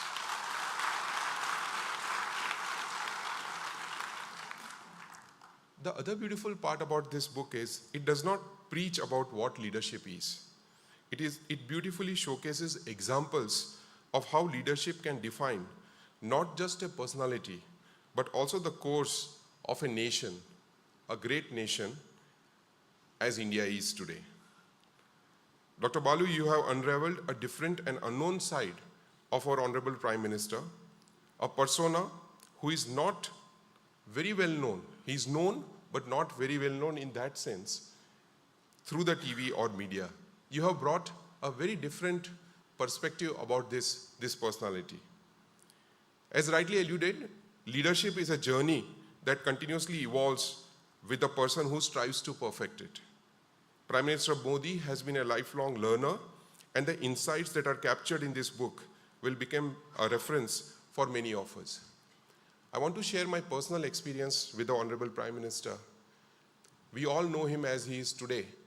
I remember meeting him in 1991 when he was handling the Rath Yatra, which was passing through Gujarat. A very close friend of mine, his family was very much connected with the BJP organization.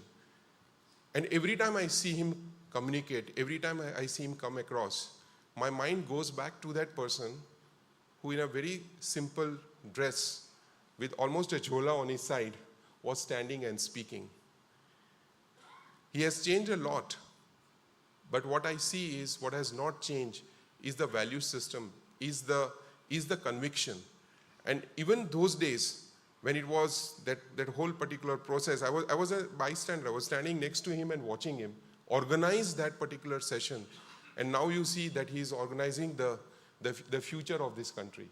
So an authentic leader it does not matter, as you rightly said, it does not matter whether you are the CEO of the company, whether you are the chief minister or a leader, but whatever you are doing, and I have heard so many stories about him in his growing up days, some of those you have also alluded to in the book, that how a person transforms himself. The second bit I wanted to mention about was when the transition was happening from the chief minister to the position of the prime minister, people knew what he had done on the economic side. You know, the growth which has taken place in Gujarat, the way the industry was embraced, all those things were very positive. I still remember in many of the talk shows, people were talking about how he is going to handle diplomacy, how he is going to handle the inter-country relations, particularly with the challenges that we were seeing those days. And this is the beauty about a learner leader who continuously learns and evolves. And today you see, for me, I literally had tears in my eyes to see the top 20 leaders of the world walking barefoot and coming to Rajghat and bowing their head. We have never seen a scene like this. And the way the G20 was organized, it really tells you about how a leader from organizing a Rath Yatra comes to the stage where he handles all the 20 leaders around the world. I think it was something spectacular that I keep on reflecting on. One of the opening lines that sets the tone, leadership requires courage and a deep and selfless commitment to service. Exercising leadership is a risky business, and leaders walk a thin edge, exposing oneself to both praise and criticism, often at the same time. I think it is put very, very succinctly. In our business, also, I keep on reminding our team that leadership is not a popularity game. If you want to be a leader, you can't be popular, because at times you have to take decisions. The beautiful part about Dr. Balu's book is he connects us very closely with the ancient wisdom that we had. I think this whole conversation between Bhishma and Yudhishthir and this whole conversation about Raj Dharma is relevant to all of us. I've read a bit of Mahabharata, not in the depth that you have, but there are so many such incidents, and many times we look at Mahabharata and we think it is about Bhagavad Gita, but it is not only that. Recently I had an occasion to read about Abhimanyu. Many of us know that he entered the Chakravyuh, he entered inside, but one of the worries he had in his mind was, if I kill Duryodhana, what will happen to my elder uncle's oath? And that was constantly rankling him in his mind. So, when you look at this particular book, you hear and you see about so many different perspectives of leadership. I still remember when I studied at SP Jain, the dean there, Dr. M.N. Shrikant, he had a doctorate from Harvard Business School. I remember him talking to us students and telling us that after 4 years in Harvard, when he came back to India, his sister gave him a copy of Bhagavad Gita, and he thought that he wasted 4 years in Harvard.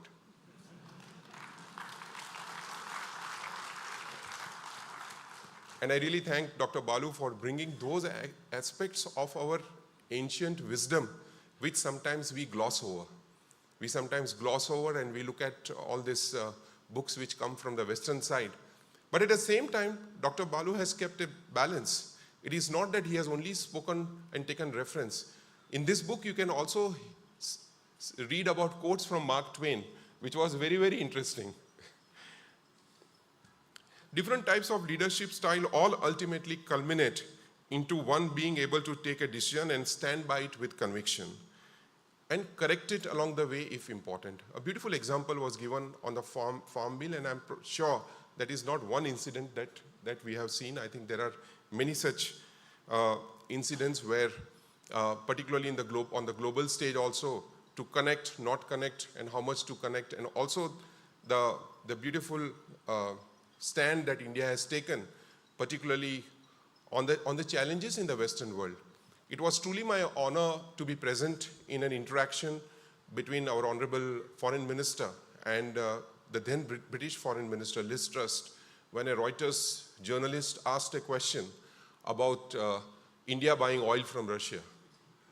And all of us know about the brilliant answer, but that answer which spoke about the conviction that this country now has, how we stand up for ourselves. And that also, I think, comes from the confidence that the Prime Minister is giving to his ministers to represent India, to talk about India, and more importantly, stand up for the Indian interest in this complicated global scenario. The disruptive business environment that we live in today also does not allow us to work in silos and be invisible to the teams. Maybe the 80s and 90s allowed the luxury of a silo-based approach with the leader being distant, more because business was gradual, gentle in its curve. And when I look back, I think probably we all accepted the Hindu rate of growth those days.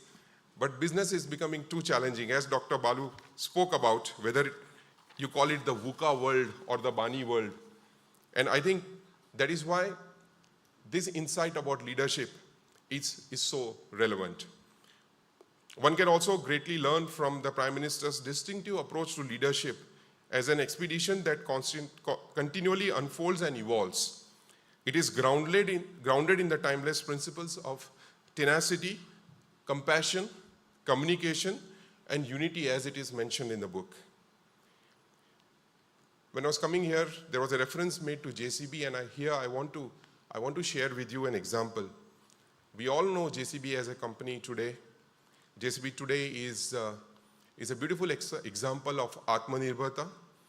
We not only manufacture equipment which are used to build the brilliant infrastructure across our country, but sometimes it is not known, but we proudly export machines from India to more than 130 countries. And last year, the largest number of machines that we exported were to USA. But I want to give a small example of conviction. Lord Bamford is a founder of JCB, and he came as a backpacker to India in 1966. So I had a conversation with him that how did you decide to invest in India in 1979 when it was not fashionable to invest in India? Look at the business scenario then. The country coming out of emergency, all the challenges that we face, the challenges with the license Raj. He told me two things, and this was he's almost 79-year-old person. He said two things, Deepak, which made me look at India very closely. And actually, he and his wife were there, and they had a chuckle. And he said that every expert that I spoke to told me to look at China, told me that you will not succeed in India, too complicated. But what kept on coming back to me was what I had seen. The wisdom, the culture of India, the democracy of India. And he said that gave me the confidence that this country eventually will find its path and eventually will grow. And with that conviction, he invested in India. I also wanted to mention to you that JCB's growth was almost flat from 1979 to 2004. We were not building so many machines. We were not exporting at all. Recently, we celebrated 500,000 machines, 5 lakh machines sold in India. But what I want to mention to you that 25% of those machines were sold in last 10 years. And then that gives you an idea about how the whole infrastructure state, and sometimes we see the big highways, big roads, but the progress which has happened in this country under the Pradhan Mantri Gram Sadak Yojana is absolutely phenomenal. We spoke about farmers. Please appreciate 40% of what is produced, particularly fruits, get lost by the time they reach the ports. That is one of the biggest challenge this country is facing.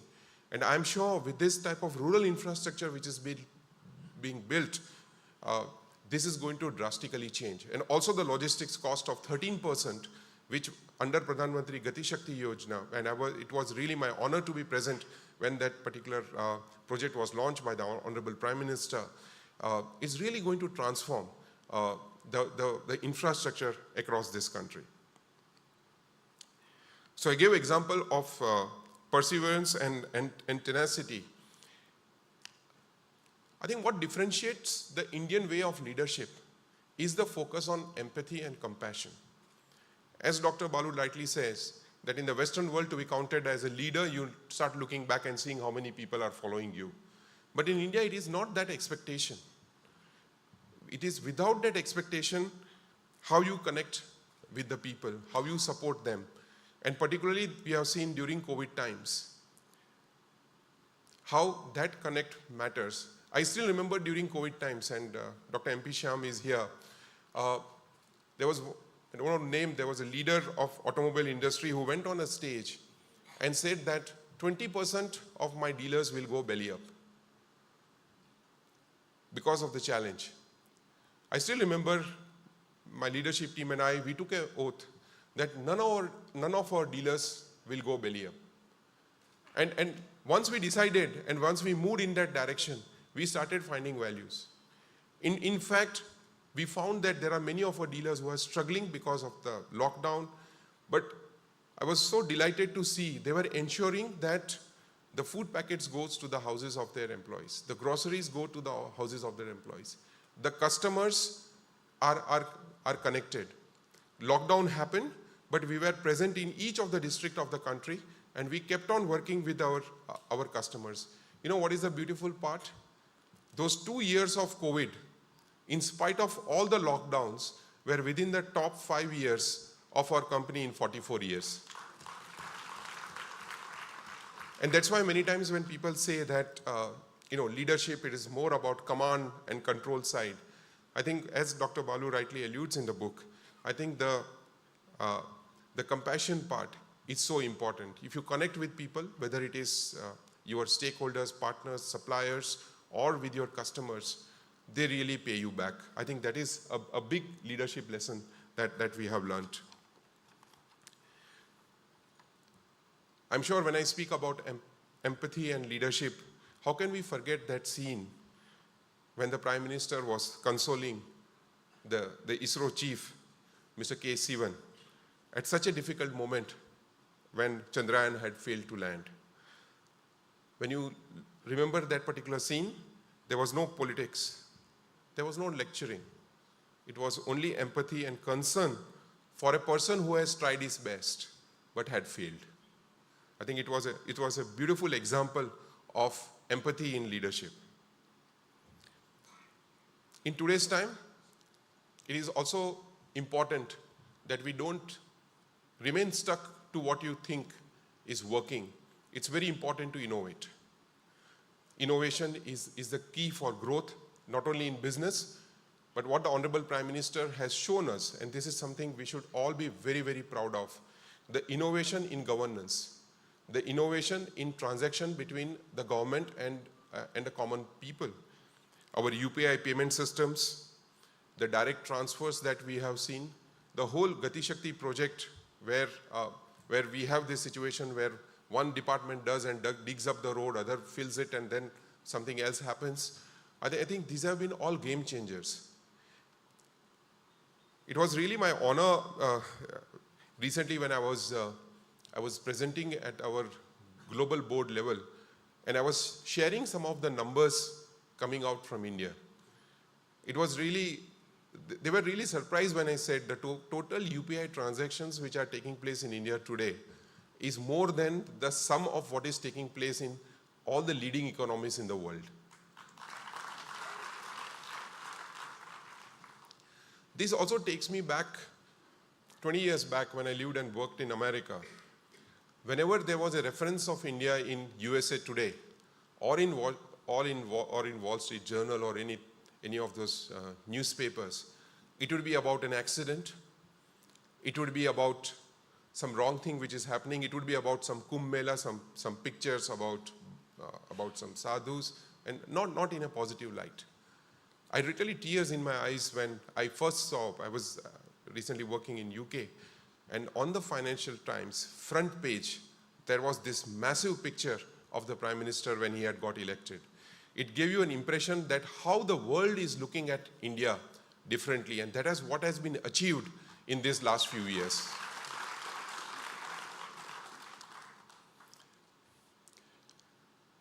On tenacity, I want to give an example. Tenacity, holding fort on what you decide which connects with your value system, is so important. I want to give an example about our company. When we are setting up a facility in Jaipur, you know the state of Rajasthan is pretty conservative. We decided that we'll have 34% women on the shop floor. We were given a lot of feedbacks that it will be very challenging, etc. But we continued with our decision. I was also told that after a few years, these young ladies will get married and they will move on and you will face a lot of challenge. We initially faced challenge. I'll give you an example. Recently, I was on the shop floor in Jaipur, and there was this young lady who had, in North, they wear chuda, you know, the bangles, the red bangles. So I asked her that you have recently got married, so congratulations, and what's your plan? So she says, yes, I recently got married. My husband is working in Pune. So I thought that we have got a factory in Pune, and next question she will say that, sir, can I get transferred to Pune? So I said, what's your plan? So she says, no, I will continue to work in Jaipur. So I said, what about your husband? She said, he will try to find a job here. And for me, for all the pain that we have gone through, that was not sort of prize. We have built a new factory in Vadodara where we decided that we'll have 52% diversity on the shop floor. And that factory is for welding, critical structures. You will not believe, from the tribal part of Gujarat, from ITIs, these young ladies are using the latest AR/VR technology to weld. And we have exported almost 20,000 tons of fabrications. And I'll give you a data. Only 3 components have been rejected in UK. And I think that is what resonates, and that is the confidence that we get when we in our business also can do something different. And that is what we are seeing, and it is what we get to read in this book. I'll once again thank Dr. Balasubramaniam for writing a brilliant book, and it is, as he rightly says, it is not a book. I think it is I would say it is a brilliant reference point to anybody at any stage of leadership. It's a brilliant reference book for anybody who is in a pursuit of leadership, a learner. My personal experience of interacting with Dr. Balu, I've learned a lot from him, and particularly his humility, the way he comes across and he connects. I thank you once again, Dr. Balu, for inviting me here and giving me the opportunity to share my insights with you. Thank you very much. Thank you, Deepak. Now, one of the privileges of hosting an event and working with Dr. Balu is reading the book beforehand, and there are several fantastic chapters, which I'll ably hand over now to Anand Narasimhan to discuss and deep down into some fascinating aspects of the book, which would help to have a certain preface before you read about it in the weekend. Anand, over to you.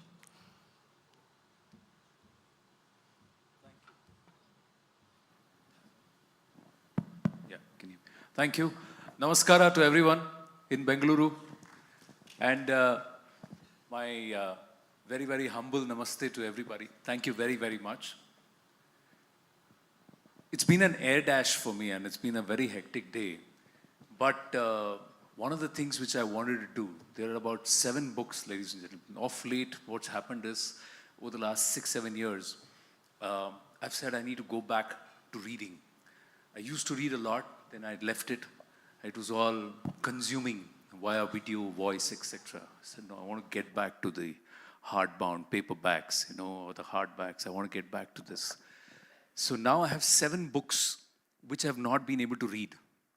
And every day I look at it and said, oh, I got to finish this, I got to finish this, I got to finish this. And the more I read, somewhere one realizes the less I know. Because it opens up to saying there is so much more that we can learn and we can understand. The first thing that when I spoke with Balu sir, he had come to our studio and we had a short interaction. I don't know what he made of that interaction, but and I just got the book overnight, and I could read only about 2 chapters. I was very candid in that interview, it went on air also and Rajesh was telling me, you didn't read the full book. I said, dude, I didn't have time, but I read 2 chapters. And I read those 2 chapters and I said, the first 2 chapters is 10 books put together. The thought processes, the learnings, the insights from 10 books put together. So that's one more thing somebody very learned had told me, that if you can't read too much, sit and talk to people who are well-read. So that's what we're going to do now. So first up, Sairam, and let me ask you, sir, this is something which he has spoken about very often. What is Karma Yoga? And who is a Karma Yogi? And Manish ji, I'll bring you in because of this term itself. So let's start from there. Thank you for opening this on the very note with which I was trying to explain to the people about the personality of Sri Narendra Modi. In one word, it is Karma Yogi. And he's a part of the Karma Yogi mission too, Mr. Balu. So it's the most appropriate question, I think, for the evening. Karma Yoga, as you know, is made of 2 words. There is karma, which is action. It could be mindless action also. It could be selfish action also. It could be action only for one's own profiteering. And on the other side, or also it could be selfless action. And yoga is a state of existence where neither you are the doer nor the enjoyer. You simply instrument a divine will or a divine decree through you. And it happens through you. You are not the doer, you are not the enjoyer. Yet you are the instrument through which everything happens. So when you come together, all the actions that you perform from that state of existence, where you do not feel the doership nor the enjoyership, that is perfect Karma Yoga. And that is what Sri Krishna tells Arjuna, Nimitta Matram Bhava Savyasachin. Just be an instrument. Don't worry about what will happen, what will be the consequences, and what will be the process of this war, how many will die, how many will survive. That's besides the point. Just be an instrument, and that's all I expect from you, he says. So Karma Yoga, to me, there are many definitions, and if you ask somebody, probably they'll quote the most quoted Karmanyeva Adhikaraste and things like that. But to me, Karma Yoga in a simple word is perfect instrumentation. So when you become perfect instrument of the divine, these questions of being selfish or selfless, being detached or attached, being anxious or being easy, all these don't exist. There's no confusion of all these dualities there because you're simply an instrument. Whatever happens through you is perfect. So even if it's Arjuna killing his own kith and kin, perfect. And even if it's somebody who is forgiving somebody like Buddha, perfect. So anything that happens with this feeling of instrumentation is perfect Karma Yoga. And to me, perfect action in this world, as yoga, karma su kaushalam it says. The excellence in action is yoga. But for me, my definition of perfection is selflessness. Any act done with selfless motive is always perfect. Even if it apparently looks like a hard thing to do or it looks cruel in case of Mahabharata war, as we know.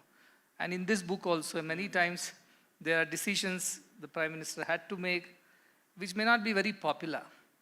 It is not something that what he calls as, in somewhere he was mentioning about the sovereign individual and the surveillance of state.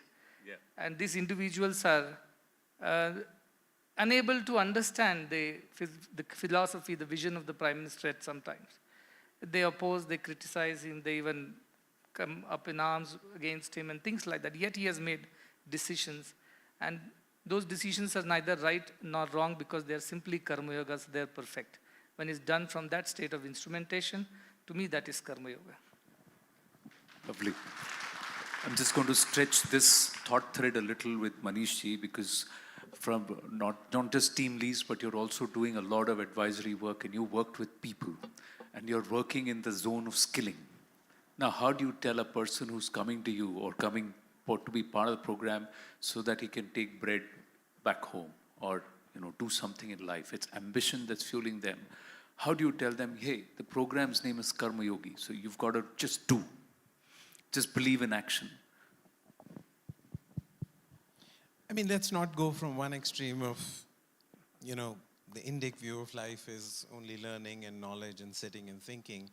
The other extreme of view that the only thing in life is action, right? I think the point of being a karmyogi, in fact, let me step back. I think in the past, the Indic view of leadership had a naive relationship with power. It had a childish view of morality, and it probably had an incomplete view of action, right? You campaign in poetry, but you govern in prose, right? You know, Thucydides, he's one of my favorite historians of war. He used to say, any army that has too much of a gap between its thinkers and doers will have its thinking done by cowards and its fighting done by fools. Right? So there is no contradiction between thinking and doing, only the childish belief that there is. In fact, in my mind, I think the point of being a karmyogi is the right balance of thinking and doing, right? I mean, we entrepreneurs write our business plans in poetry, but you execute them in prose, right? But too much poetry, you do nothing. And too much prose, you do nothing great. Right? One of my favorite lines in the Bhagavad Gita roughly tells us that, you know, what stands between us and our greatest goals are not obstacles. They are clearer paths to lesser goals.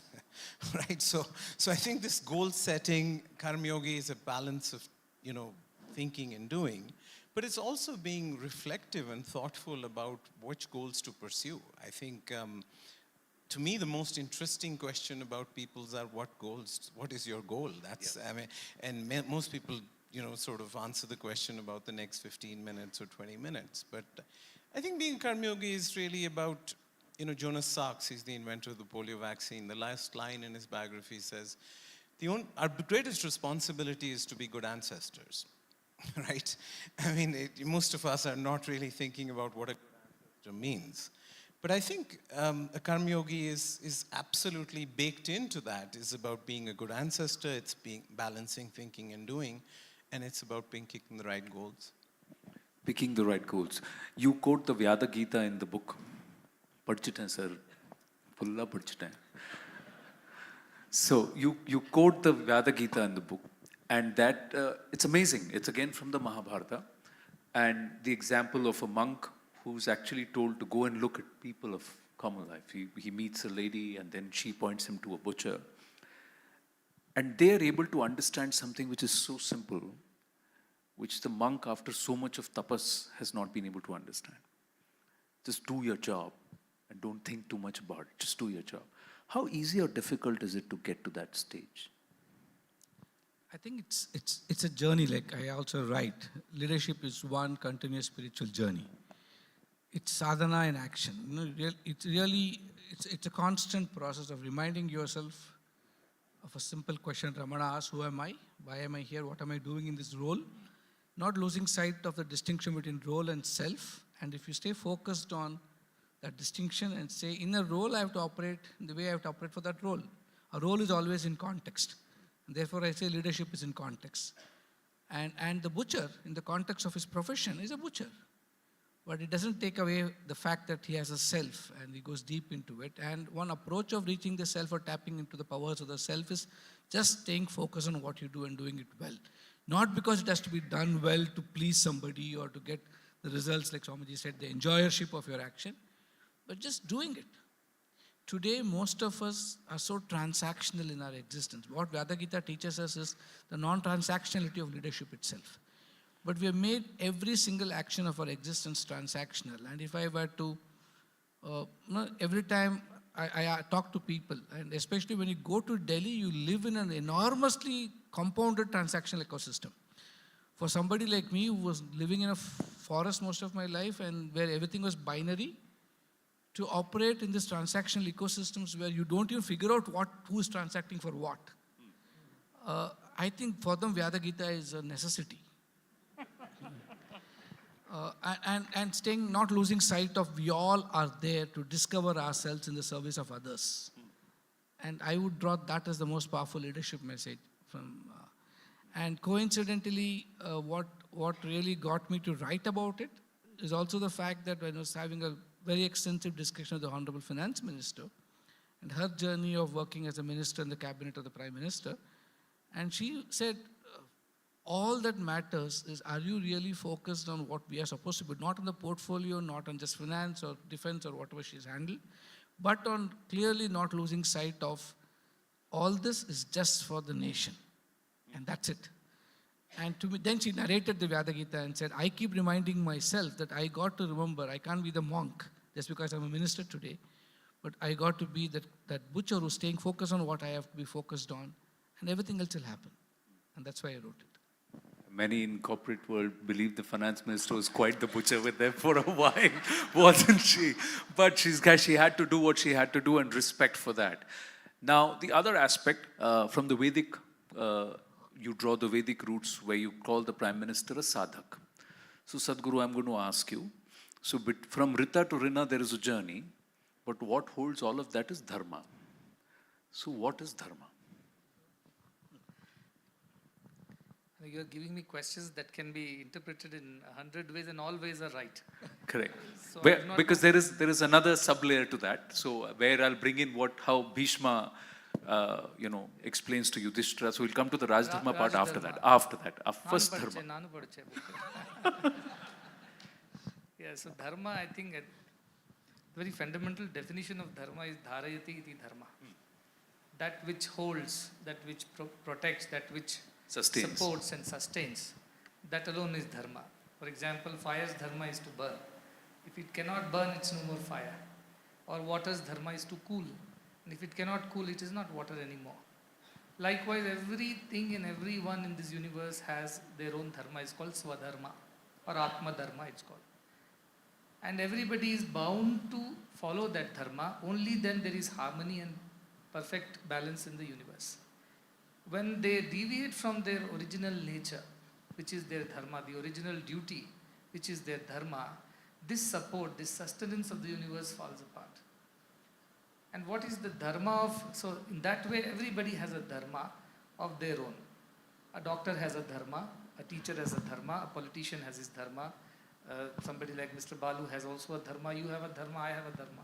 So also a tree, a dog, a bird, everybody has their own Dharma, and they're bound by that, they follow their path. So karma follows Dharma for them. However, there is one Dharma which is universal for all of us. And that Dharma is, according to me, paropakara. To live for the betterment, for the welfare, for the upliftment of others. That's a common Dharma to all. And our Subhashita says, paropakarartham vahanti nadyaha, paropakarartham phalanti vrikshaha. So everything is for the sake of doing good to others that we exist in this universe. Dharma of Arjuna, again if I have to borrow from our Mahabharata and Bhagavad Gita, was to fight the war. And he, being a Kshatriya who is supposed to uphold his Dharma of protecting the virtuous and punishing the evil, if he decides not to do it, it will create chaos in this society. And that's why Krishna pushes him and encourages him to follow his Dharma and tells Sadharma nidanam shreya.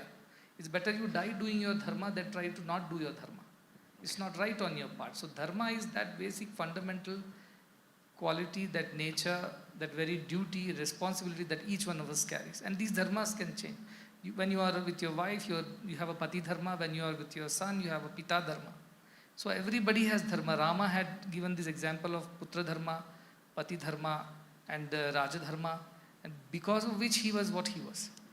And that is the idea of Dharma, that which should be able to sustain and protect and ensure that the whole world goes on in harmony.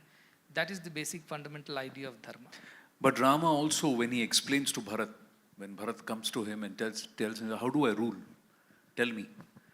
Or even when Ravana tells Lakshman, and when Ram says, go and learn from him. They all put Raj Dharma above everything else. So does Ram. My duty to my wife, my duty to my family is all superseded by my duty to my people as a king. Why does that happen? Why is it the Dharma says, so for all of us, what comes first? My duty to my country, or my Dharma to my country, or Dharma to my family, or Dharma to my company? What comes first? I think there is a hierarchy there, and there is an algorithm also, and I think it's Vidura who very nicely conveys it. Yeah. In Vidura, he says, Tyajet ekam kulasyarthe, gramasyarthe kulam tyajet, gramam janapadasyarthe, atmarthe prithvim tyajet. You can sacrifice one person, Purusha, for the sake of grama, the community where you live. You can sacrifice the grama for the sake of greater society or the country that you live for. You can sacrifice the country, even the earth, for the sake of following the ultimate dharma, which I mentioned, Atma Dharma, which is for the universal welfare of all. And many people think Atma-arte means for your selfish sake, you can sacrifice anybody, but that's a very poorly translated version of the shloka. Atma Dharma is that true, as I said, the true dharma of Paropkara, to be of good to everyone. So when it comes to choosing which dharma supersedes which one, you have to apply this algorithm. That this should do greater good to more number of people in more ways. If that is happening, then the lesser good to less number of people in less ways can be sacrificed. And that is the hierarchy you must follow. And for a leader to make decisions, this shloka is a must. If they don't realize this shloka, they'll end up making decisions out of attachments, out of prejudices, out of preferences, and things like that. And that's where everything becomes chaotic. You ever face this dharmic conflict, Manish ji? Or you had absolute clarity? No, I'm an entrepreneur, life is second best at best. we don't maximize, we optimize. We don't view life as a conflict, we view it as trade-offs. So I don't think it's as, it requires you to make that absolute choices to decide between whether you want to have a family or you want to build a great company or you want to do that. I mean, you can position it as that, but I think life is more fun when you view it as trade-offs rather than as in conflicts. But were you, I won't say conflict, but were you forced to make a choice where the head and heart didn't actually align? So what needs to be done and what you thought was right? Oh, I mean, of course, I think life is second best at best. So then how do you deal with it? And I'm asking you as a leader, as an entrepreneur, because there are so many in the gathering too, how do you deal with it? And how do you make the choice? I mean, I think you first have to answer the question whether you're the waiter or the chef, right? I mean, are you a motorboat or are you river rafting? I think the Carlyle sort of view of leadership that, people make history or history make people is a fundamental question which I think half the world think that, you're just the waiter and half the world thinks that you're the chef. But I don't think you can be an entrepreneur unless you believe you're the chef. I mean, though we're not always the chef. One of my favorite courses at business school my professor used to teach was Stupid Entrepreneurs and Wise Society. He says, society only needs one entrepreneur to succeed, but we need 10 to believe that they will succeed and they will be the one. So I think the question that you're posing me is probably better answered by them. Because we entrepreneurs have to be delusional about our ability to succeed. We have to be delusional. It is the will to believe almost. There was I think it's a mask of command in some sense, even though we're not always sure of what we're doing. So I think that, of course, there are conflicts, but I think in a sort of place where you recognize that life is second best at best, but that is not a compromise. That is just, the idea is not perfection, it's progress in my world. But progress is a pretty good consolation prize. Yeah, because as leaders, every time when you make a decision which you think needs to be taken, which needs to be made, you're driving back home or you're sitting back and then you're wondering, did I really do the right thing? Because we all live with our choices. We've got to live with those choices. At that time, you don't know if it's right. It'll all manifest later. I'm asking you, Balu sir, you brought up the formulas. Just now, Sadhguru said that you've got to do what is it for the greater good, right? So the greater good was for the 27.5 states and union territories whose farmers were not out on the streets. There were 1.5 states. So in this case, did he actually take the right decision? As a leader, would you say the Prime Minister perhaps faltered here? This is my chance to provoke. I understand, to put me in trouble too. But let me answer it as honestly as I can. I think what you see is what you see. And what you see is just the farmers on the street. I think the decision gets taken because at the position that you are sitting on the pyramid, you get a lot of visibility of information that possibly you and I on the street don't get. So the decision was taken not just to pull back the farm laws. It was taken keeping a lot of, I write in the book also, keeping the sovereignty of the country, keeping the external forces that were trying to take up, and then the distraction it was causing. So there's a price to be paid by going ahead of the farm laws, which is a higher price to be paid as a nation, which I can't break down further than what I'm saying right now. So it was definitively exactly what had to be done. And if it had not been done, the consequences and the price that this country would have paid was far higher than we could have imagined. And that nearly happened just before the elections again. Yeah. And that had to be aborted. And so you have to titrate constantly with the data that flows into a decision maker. And the necessity and the pressure of having to take the decision in real time. It's always very easy to postmortem. But in real time, and knowing fully well the data could be inconsistent, incomplete, inadequate, but still making an informed choice, keeping the larger good, was what happened. But then would you admit, you talk about the diffusion theory, Man Ki Baat and top down. But in this case, should it have been bottom up? Hindsight affords us luxuries, but something which was revolutionary, something which was 2.5 decades in coming, something that the nation's Kisans would have benefited from, should it have come bottom up rather than going top down? This is a question I can answer very confidently. It's a personal view, and I'm not saying what, obviously I'm not there to advise the Prime Minister on these issues. So my view is, if you look purely at, from a leadership aspect. And I have explained this in the Kashmir issue. Everybody sees Article 370 as a momentary announcement which all happened and fell in place. What people failed to see was a 30-year personal engagement of the Honorable PM in this entire process, ripening the issue quietly, bringing it to the stage where the perspectives of everybody was addressed and the stakeholding was assessed, and then action was taken. I think if that process had been followed in the farm laws, we would have succeeded. So you and me are on the same page there, that if you could do it with the decision on the Ram Janmabhoomi, if you could do it with 370, could it have been done? Yes. Yeah. Could I help? Yes, Manish. Yeah, please. Because I come back to optimization. I don't know why a leader has to win every time. Mostly, I didn't say what. If we're right 60% or 66% of the time, we're doing a damn good job. This notion of, my favorite Hindi poet is Ramdhari Singh Dinkar. He says, Shama shobhati us bhujang ko jiske paas garal ho. Only the powerful can be kind, benevolent, and generous. The weak cannot be kind, powerful, benevolent, and generous. So I think in the process of making India sort of strong, which as a government, as companies, as individuals, I would say that the notion that you have to win every time, the most dangerous lies are the lies we tell ourselves, right? So let's be careful with saying that we have to win every time, or when you back down from a decision, you're making a mistake. Our mistakes never kill us. No, that is huge courage to come out and say, it was ill time, we did not do it right, I couldn't convince anybody. That shows courage of a leader, and hats off to the Prime Minister for doing it. Nobody else could have done it the way he did it. That's not what I'm saying. When you have a template of leadership, of execution, which is already there with you, which you have practiced, and it's worked on far more contentious issues, then could this have been a learning, is what I'm saying. As a leader, could this have been a learning?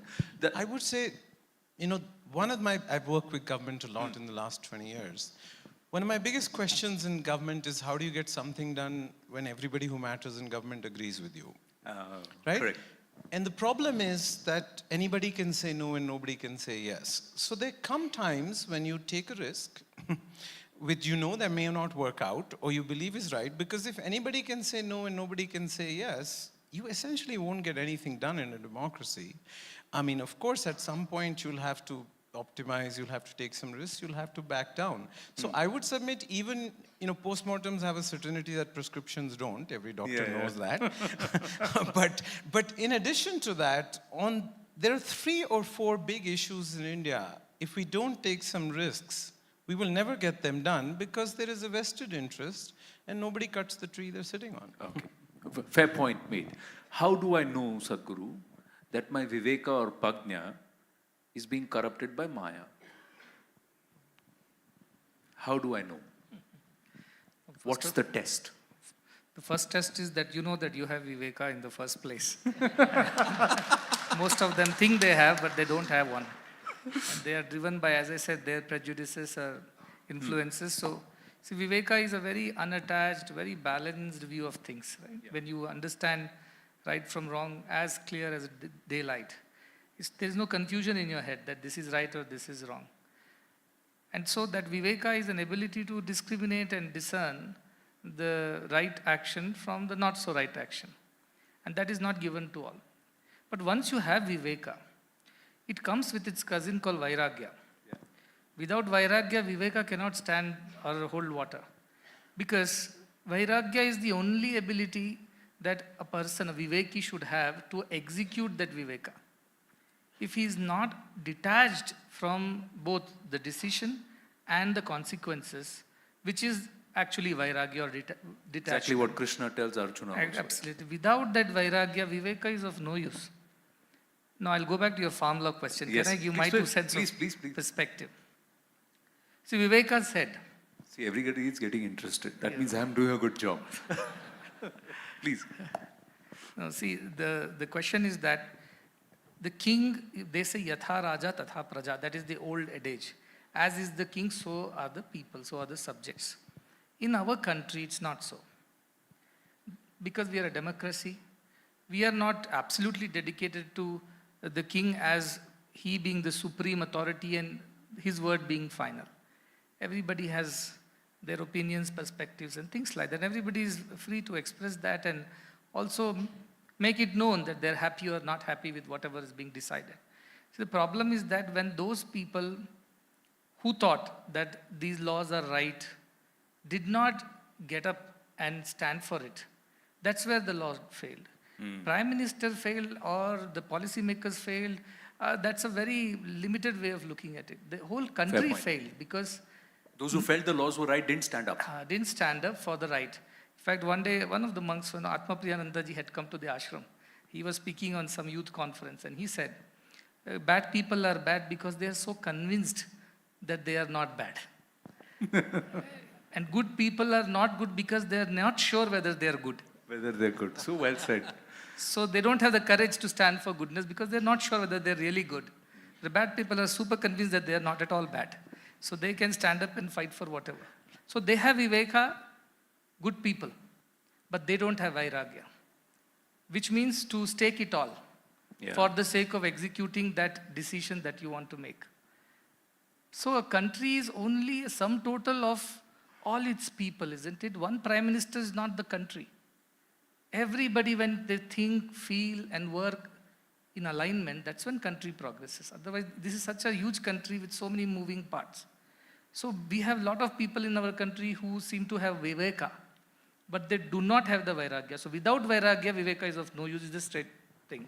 And the other thing that you're saying, how do I know that my Viveka is selfless and not selfless?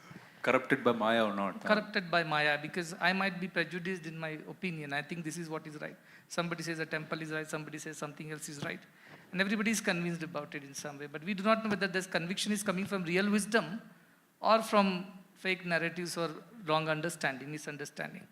See, every time your Viveka is correct, it's selfless. There is no contamination of fear, anxiety, or any such negative emotions in your Viveka. That is the only test which tells you that what you have decided is right. And there is no, it's not contaminated by Maya, because there is no confusion in your head and no fear. Because Vairagya is following that Viveka in its footsteps. So when Vairagya is there with Viveka, you know there is no Maya in it. But when Vairagya is not there with Viveka and you are having some doubts, self-doubts, then you know that the Viveka is not clear and probably you need to do some more thinking before you plunge in. So I think to develop a country which can execute its Viveka, which can action its Viveka, we must develop a country which knows what is Vairagya. To be detached from the consequences of the action. And in this particular case, I think I have to give it to the leader of the nation. You see, Rama also, you go to Ramayana, it's full of such issues where Rama wanted to do one thing, but there are other forces that were at work and he had to sometimes kind of, withdraw from doing what he wanted to do because of whatever greater things. I think one side of it is, of course, Raj Dharma at that point of time wanted or needed or mandated that such a decision should be withdrawn, which is fine. At an individual level, the equanimity of the leader, it's tested to its hilt, because you have to, it's like a public apology you're making for having held the country, not say ransom, but in a state of paralysis. Flux for a while. For 1 full year. 1 full year. And that's a lot of pressure to handle. But I have to give it, your book has very, very nicely explained that samatva bhava, that equanimity, that sthita prajna of the leader, which is tested during those times. But where is this sthita prajna coming from? From the vairagya, which was alongside Viveka. So Prime Minister Viveka told him that these laws are good for the country with the help of whatever counsels he had. He also had the vairagya to withdraw it even if it was not working. See, that is leadership. Without Viveka, vairagya is like one is lame and one is blind. They have to come together to continue journey. So this is where I think we have to appreciate the skill, the Viveka and Vairagya, both of the Prime Minister, as well as such leaders who had to sometimes swallow their own decisions and yet not be, depressed or get into a state of what you call inaction. They come up with the next thing and they continue the journey. Brilliant.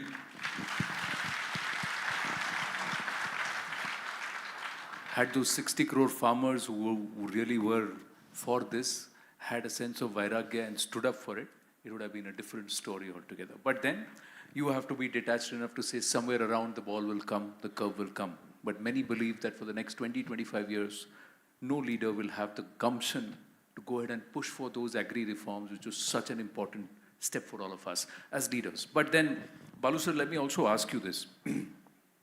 The Prime Minister, have you ever seen him lose his equanimity or equipoise? There is a lot that you have not put in the book, so. You read the book, and what I put is what I've seen. His equipoise is absolutely, you can't really believe it. And for those, if I were to give a recent example, there's a lot of noise about not touching 400. There's a lot of noise about falling to 240. But did it make a difference on him? At least for those of us who are observing very closely, absolutely no. And that is example enough for people to understand the numbers don't matter, but the opportunity to serve continues mattered. And absolutely. So I don't think I've seen that state. A lot of people I've interviewed who worked very closely with him for a very long period of time. They've never seen him angry. They've never seen him humiliate anybody. And I can say from our own personal experiences, when presentations are made to him, and in the launch of Delhi, Amitabh Kant also sharing that, I've written about it in the book also, some of the presentations so pedantic, you wonder why this is man presenting to the Prime Minister of the country. And he would never feel, I would feel agitated, or he would never feel agitated, absorb it, pay the same 100% of his time to that presentation, ask a lot of questions, the questions themselves would tell the presenter that he's not done his homework. Right? And I think that state, to see in a leader of that stature, is something that one has to actually experience firsthand and not believe in what we read in all this stuff that we get today. Sometimes I think social media seems to be more real than the real, right? And we have to be careful. And we are all worried. Like, as a nation, I think fake is more real than real. And in that situation, to use the social media as effectively and as efficiently as the Prime Minister does, but not to get affected by it, itself is an example of equipoise. True. I want to ask all of us, just a show of hands, how many of us have went to or made decisions in anger or out of ego? You can all put your hands up, nobody will be counted. So, how many of us have just decided, let's just get out, get onto a bus, get onto a train, and just go? How many of us are willing to allow our children, when they are 12, 13, 14, to go on their own? Or even now when they're 4, 5, 6, to go down to the shop, buy things and come back on their own? Do we as a nation have this quality of taking risks? Because if we have to get where we want to be, Manishji, we need a nation of risk takers. Are we culturally inclined to take risks? See, cultural explanations for things are at best the soft bigotry of low I'm saying expectations. sociologically also, from as a country, as a people, You know, inclined to take risks. one of the most idiotic economists was a guy at Delhi School of Economics who in the 1970s said, look, India grew between 1820 and 1950, India grew at 0.1%. And from 1950 to 1970, we grew at 2%. And he called it the Hindu rate of growth. Rate of growth, yeah. Yeah, but we've grown, well, I'll disagree with him later because I hate that expression. Because since 1991 till now, we have grown at 7% and we didn't shoot all the Hindus, right? Yeah. So clearly that was an incomplete or a bigoted explanation for our, our economic growth was not high because there was a license Raj.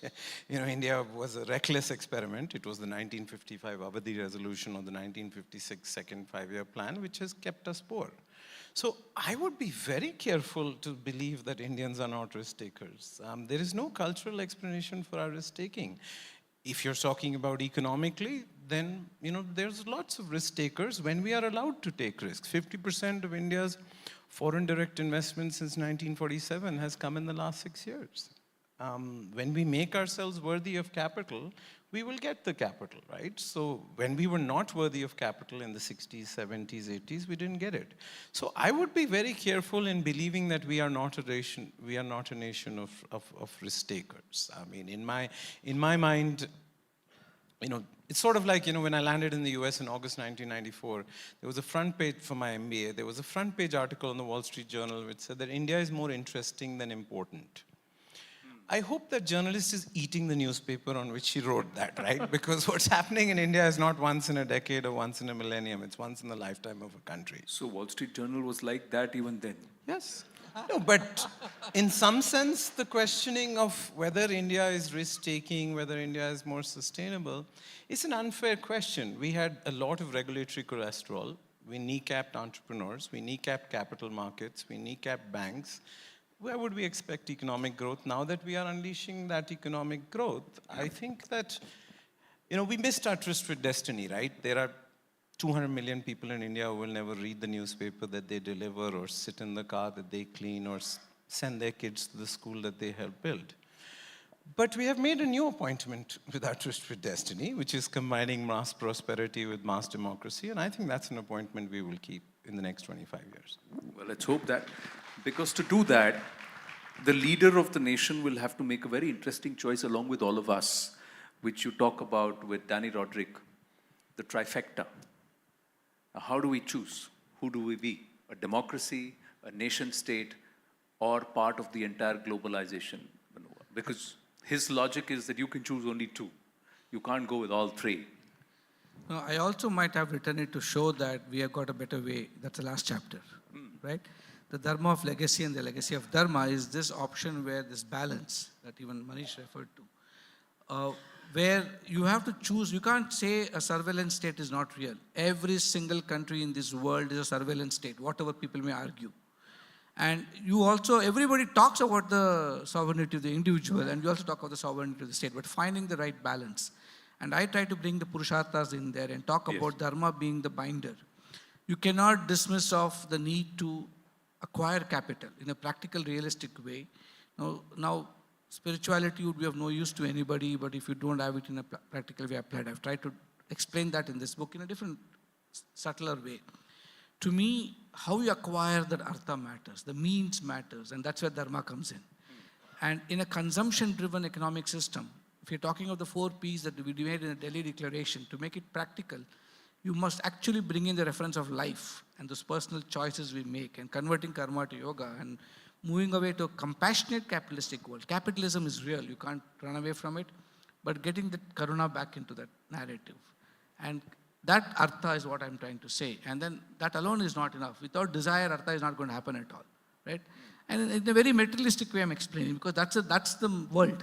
Now, transcending that and seeing what am I doing all this for, and looking at moksha from that perspective is not just about me, but the sentence I repeatedly use in the book, possibly the most I've used in that book, is Atmana Mokshartam Jagathita, just saying that my moksha has to be to Jagathita. And if that Jagathita to happen, the 4 Ps will fall in place. So I have tried to explore that mid path, It's not a binary saying this or that, but saying that how do you get it, and that's the Indic path. And that's what we've been talking about. And let me go back to your earlier question. I beg to completely disagree. We Indians are not risk-taking. Okay. Otherwise, India couldn't have achieved what it did for 1600 years, in whatever way, not just economic way, in a philosophical way, in a spiritual way, in the scientific way, everywhere. The freedom of thinking that was allowed us to result in so many things that we gave, whether the binary system to trigonometry to algebra. Yes. The last 200, 300 years, we have convinced ourselves we are idiots, and we are standing in front of a mirror, complaining that the mirror is not good.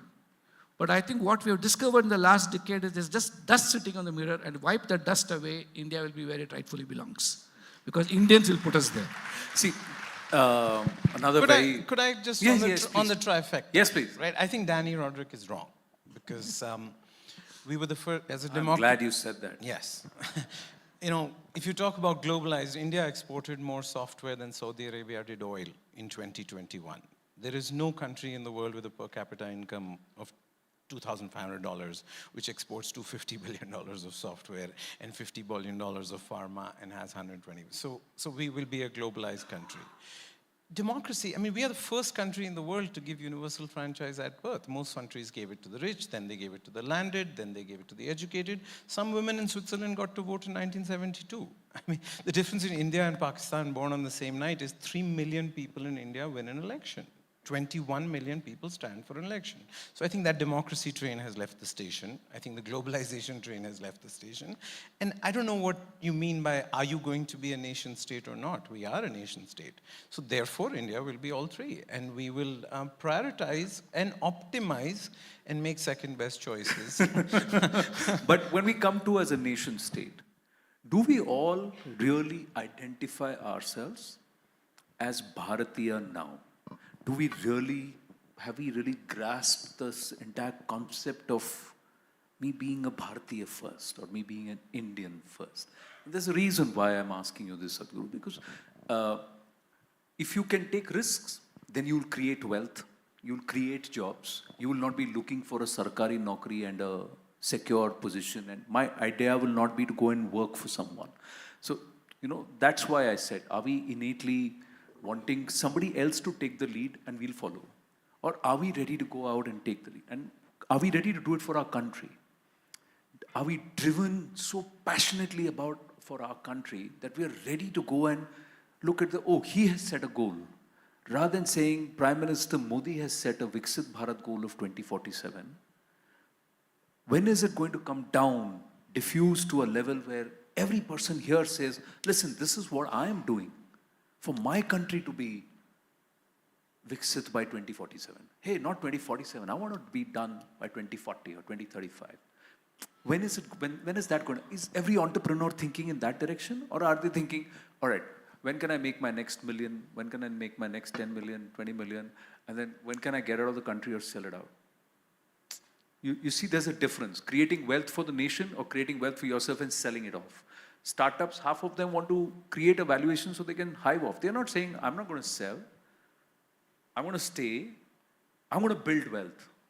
I'm going to become a behemoth. So that's the thought process. How far are we from getting there?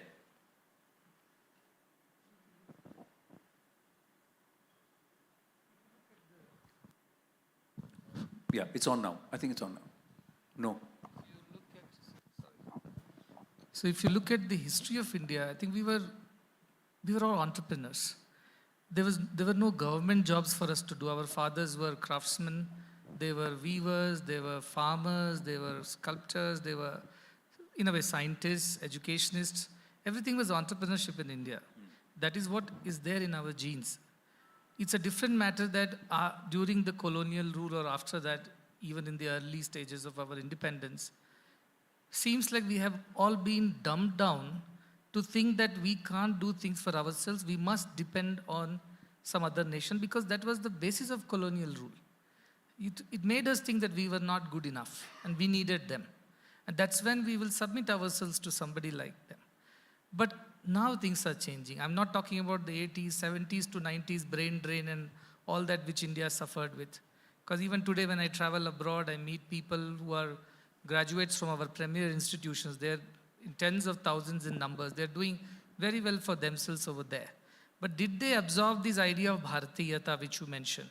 And I'm not getting into the traditional definitions of Bharatiyata, where the land of India has been defined in a certain way, and the value system of India has been defined in a certain way.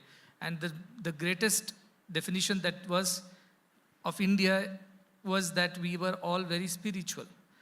Bharata. Bha means that effulgence. Rata means those who revel in that. And that effulgence of that spiritual knowledge is what, or any kind of knowledge is what Bharata represented. So do we take pride in that? Do we feel for our country the way we're supposed to? Do we feel one in that idea of Bharatiyata? Now, these are questions that each one of us has to answer for himself or herself.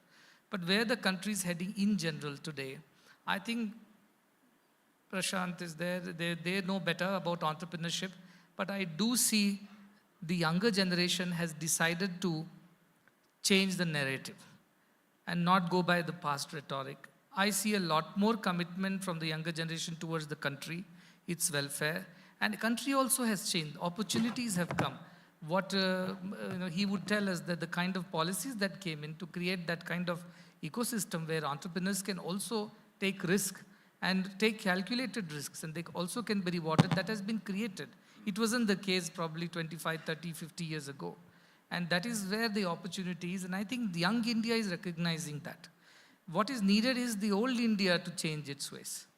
The young India is quite right and is going in the right direction. I think as far as committing to the wealth creation for the countries, if you call that as Bharatiyata in today's terms, let me create wealth not for myself but for my country. No, that's a lot where of we are it stems heading. from there. Yes. When I start thinking of my country first, a lot of things then start falling into place from that particular emotion. Not just creating wealth, everything, creating a society, creating civil, bringing back our old methods, ancient knowledge systems, a lot of it. Because today, sadly but truly, a lot of my peers, parents, and otherwise some elder also, their thing is, padho aur niklo. Teach my kids, send them abroad. And then they stay there. So if this is what our orientation is going to be at every level, that I want to get out of this country, then who's going to stay back? And that's where, Balu sir, I'm really asking you, do we really have a concept of nationhood? Can all of us stand here and, if I ask individually, define Bharat? Do we have the same definition? Do we have a similar definition? Do we have a concept of what is Bharat and who am I as Bharatiya? If I am diffused there, if I'm confused there, how is the rest going to flow as a story for my country? I don't know how people would define it. How would I define it? Yeah, and I'm saying, does the Prime Minister have clarity there? Because he's given directions as to which way you want to go, how I want you to think. I've not had the opportunity of conversing with him on this, so I can't answer for him, but I can tell you how I see it. I think a deep inbuilt desire for excellence in everything that we do. To me, that is a true representation of Bharatiyata. Unfortunately, we are all tolerant of mediocrity to such an extent that we have forgotten that real excellence, whether it's nation building, whether it's running a company, whether it is anything else, is desired to be excellent in everything that we do. It's not perfection, right? Perfection maybe Excellence, excellence. That's how I look at it. And I just want to answer from an anecdote that I can share. The desire for excellence comes from a deep sense of ownership. And we were presenting to the Prime Minister about how we are trying to make the Indian railways citizen-centric, and a huge exercise that railways are all without noise. The outside world doesn't even know this. We call it the Rail Karmyogi program, and we're presenting, and I thought, because I had designed the program, I was like, it's like my baby and I have to be strong and passionate about it. The whole discussion ended, we gave him numbers, and I do a lot of evaluation work, so I gave him all that, how we are associating our work to the actual results and showed the delta and all that. He heard for the whole 20 minutes of the conversation, then asked me simplistically just 2 questions. He said, your work, we are done for 5 different levels of people who interact with citizens and making them citizen-centric. He just picked 2 from that.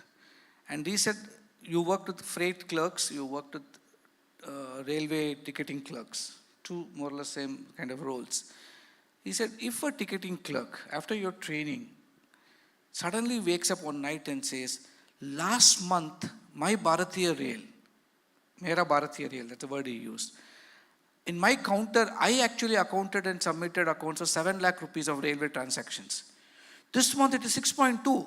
What happened to the 80,000? Why didn't people travel in my rail? What is going wrong? How do I make it right? If a freight clerk believes that last month I processed 20 tons of freight when I was on my duty, and today it is 18 tons.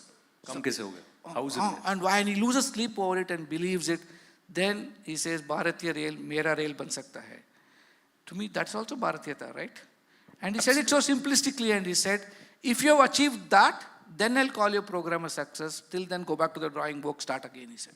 No, very well said, and that's the mark of a leader, but it can be frustrating, can't it be? Look at Swachh Bharat.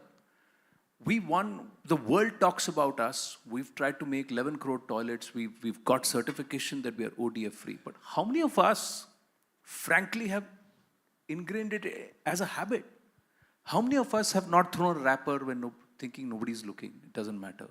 How many of us have not stopped our kids or anybody else? So, till the time we are not doing that, the captain is only as good as the team. So, are we a good team? No, you asked the question of when are we getting there or how close are we to our destiny. I'd say we're 90% there. But I will also qualify that with the story of Deng Xiaoping, since I respect Deng Xiaoping. You know, he's one of the only human beings who has moved 700 million people from farm to non-farm employment, which is a really important accomplishment. But Deng Xiaoping goes to a construction site and the construction manager says, "Sir, my project is 90% complete." So he says, "Congratulations, only 50% of the work is left." You know, the last 10% is 50% of the work. That's the last mile, that's the toughest. And we have 50% of the work left, but we are 90% there. How would you define Bharat? How would you want, when somebody asks you, tell me about your country, what would you say? Oh, you're from Bharat. What's so big about, what's the big deal about? Everybody's talking about Bharat, everybody knows about India. What's so special about your country? How would I say it? What should I say? In Hindi, there is a proverb, Gagar mein sagar. Gagar In the sense, mein sagar. you want me to fit the whole ocean inside a pot. And that's Bharat for me. You know, it is so diverse, it's so expansive, it's so inexplainable. But if you want to explain the whole thing in Bharat as one word or one sentence definition, what would that be?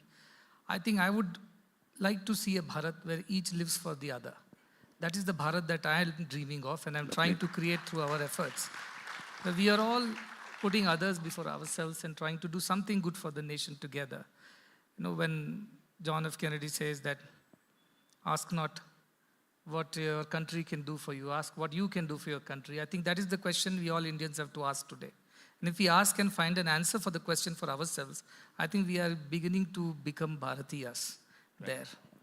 My final question, we got to wind up. I'm just going to ask all of you. This Mark Twain that you brought up, we are born twice. First when we are born, and the next time we know why we are born. How do I know? Everybody's going to ask me the same question, right? Your own question. Tell me, how do I find out why am I born? What's my purpose? If you are troubled by child's malnutrition in Mozambique or Ethiopia and you lose sleep on it and say, how can a child in this world be hungry? And you want to find a solution, actually do something about it, not just feel.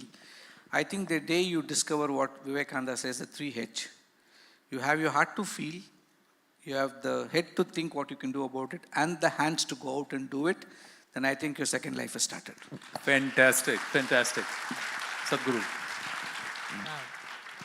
This question is often asked by a lot of young and old people also. How do I know that I'm doing my purpose at this point in time in my life? Whether I'm a businessman or a teacher or a whatever, doctor. See, one thing that happens when you are actually living your purpose is there is absolute harmony of your thought, word and deed, which is what he said about head, hand and heart. Whatever you think, that is what you're saying. Whatever you're saying, that is what you're doing. This is a clear indication that you're in line with your purpose. Now, you can be Hitler also doing your purpose with thought, word and deed, totally aligned that I want to conquer the world and rule it. He's still doing his purpose because that is the purpose for which he was born. Correct. So this alignment, what you call Trikarna Shuddhi, happens to those who are in alignment with their purpose, and the resultant outcome is the joy that you feel all the time. It may not be your ultimate purpose, which is moksha as per our scriptures, But even this day, what you did today is edging you towards your ultimate purpose of moksha if your thought, word, and actions are in alignment and you feel the joy and effortlessness in all your deeds. That's where you know that you are doing your purpose. So be happy today, that's the whole purpose. So well said. That joy is a very important factor. No, that question is above my pay grade. You got 2 good answers and we're out of time. I can only say this. You do what you love and love what you do. For me, my passion is my profession, ladies and gentlemen, and I love every moment of it. Imagine I've read such a wonderful book, sitting in front of a fantastic audience and talking to such great minds. What best could I ask for? So that's how it is. That's my purpose. Thank you so much. Thank you. And you have a rare privilege in that, Anand, so lucky as well. You've all been a wonderful, wonderful audience. Let's give a big round of applause to our panel discussion, addressing a lot of thoughts you're likely to have this weekend as you dive into Dr. Balu's look. I've been made to understand that Mr. Sabharwal would like to leave. We have a small token of appreciation as a part of this evening. I'd like to invite Rajesh to join us on stage and give us a small memento to Mr. Sabharwal.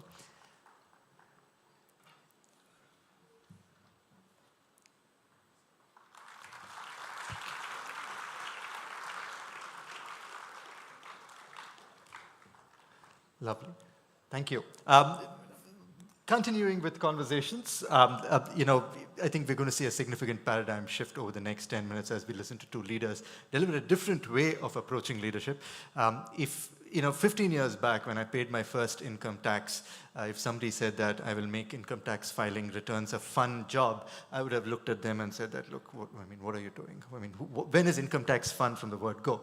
But we had a leader who's actually made the process fun, and he's leading a bunch of people into a career and a profession which, probably didn't exist 15 years back, if I'm properly correct.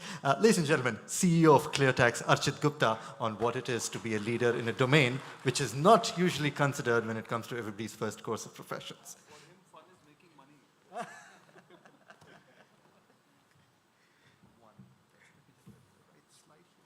Okay. Hi, everybody. Thank you so much. The session was great. It was lovely hearing you all. Such a privilege. Thank you. And thank you for WMG for having me. So I think the question which was asked to me was, what is leadership for me? And I'll talk about that for 5 minutes. And I think following this act is very hard. I hope to share my experience. And we started our mission is to simplify finances. We started by simplifying taxes for consumers in India and like salaried taxpayers and to build technology. It started with my dad's a chartered accountant and I'm an engineer. I'm a technologist. So he told me it's hard to do, and what I wanted to do was build technology, build some solution which could help him, and then I find myself helping a lot more people. And then this took a life of its own because we started building technology, and then the GST officials in 2016, 2017 came to us and said, hey, can you build some solutions for businesses? And we thought yeah, why not? And that's how the journey of this company has been. We went from solving consumer taxes, technology. We also serve now enterprises, large businesses. We serve the CFO office with technology, and what we do is we make it easy for them to comply and bunch of other things for the CFO office. We provide technology, and we've also gone global. So it's been a pretty long 14-year journey. I started the company when I was 25, and I didn't know what of a ride I was in for. And I think we made a lot of progress, but I think I've made a lot of mistakes on the journey, lots of ups and downs, lots of things which have gone right, lots of things which have gone wrong. So what I want to share is what is leadership for me. And I'll also share we do something surprising. We sell premium technology in a country where human capital is very affordable. So our technology is bought only when all options are exhausted. So that's what we do. But I think it's what Prakash also said at the end of his talk. To me, also leadership is resilience.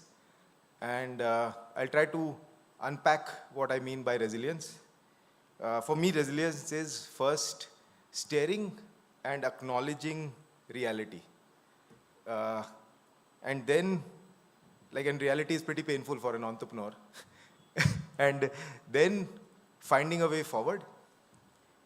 And then remaining 100% optimistic that we will prevail and we will find a way. So to me, this is the resilience. So this is the formula that I think of resilience.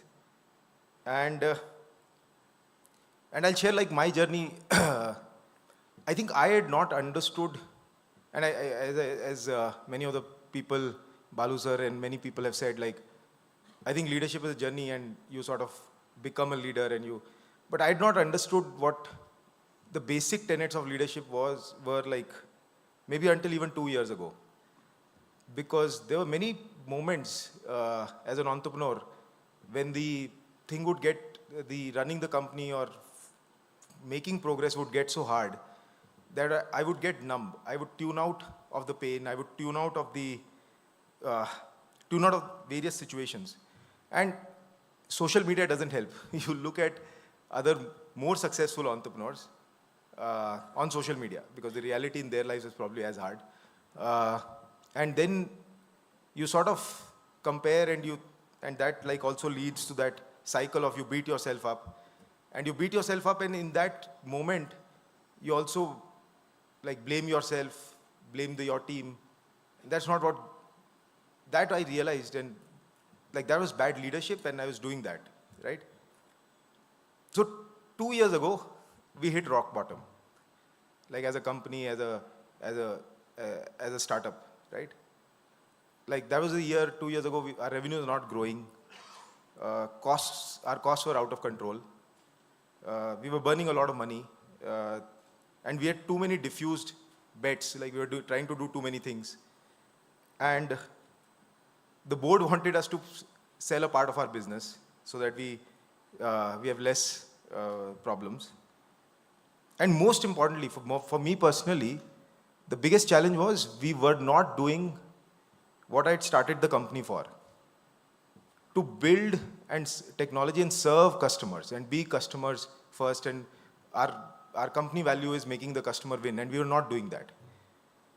So that was rock bottom and extremely painful. So we had to lay off 20% of our organization.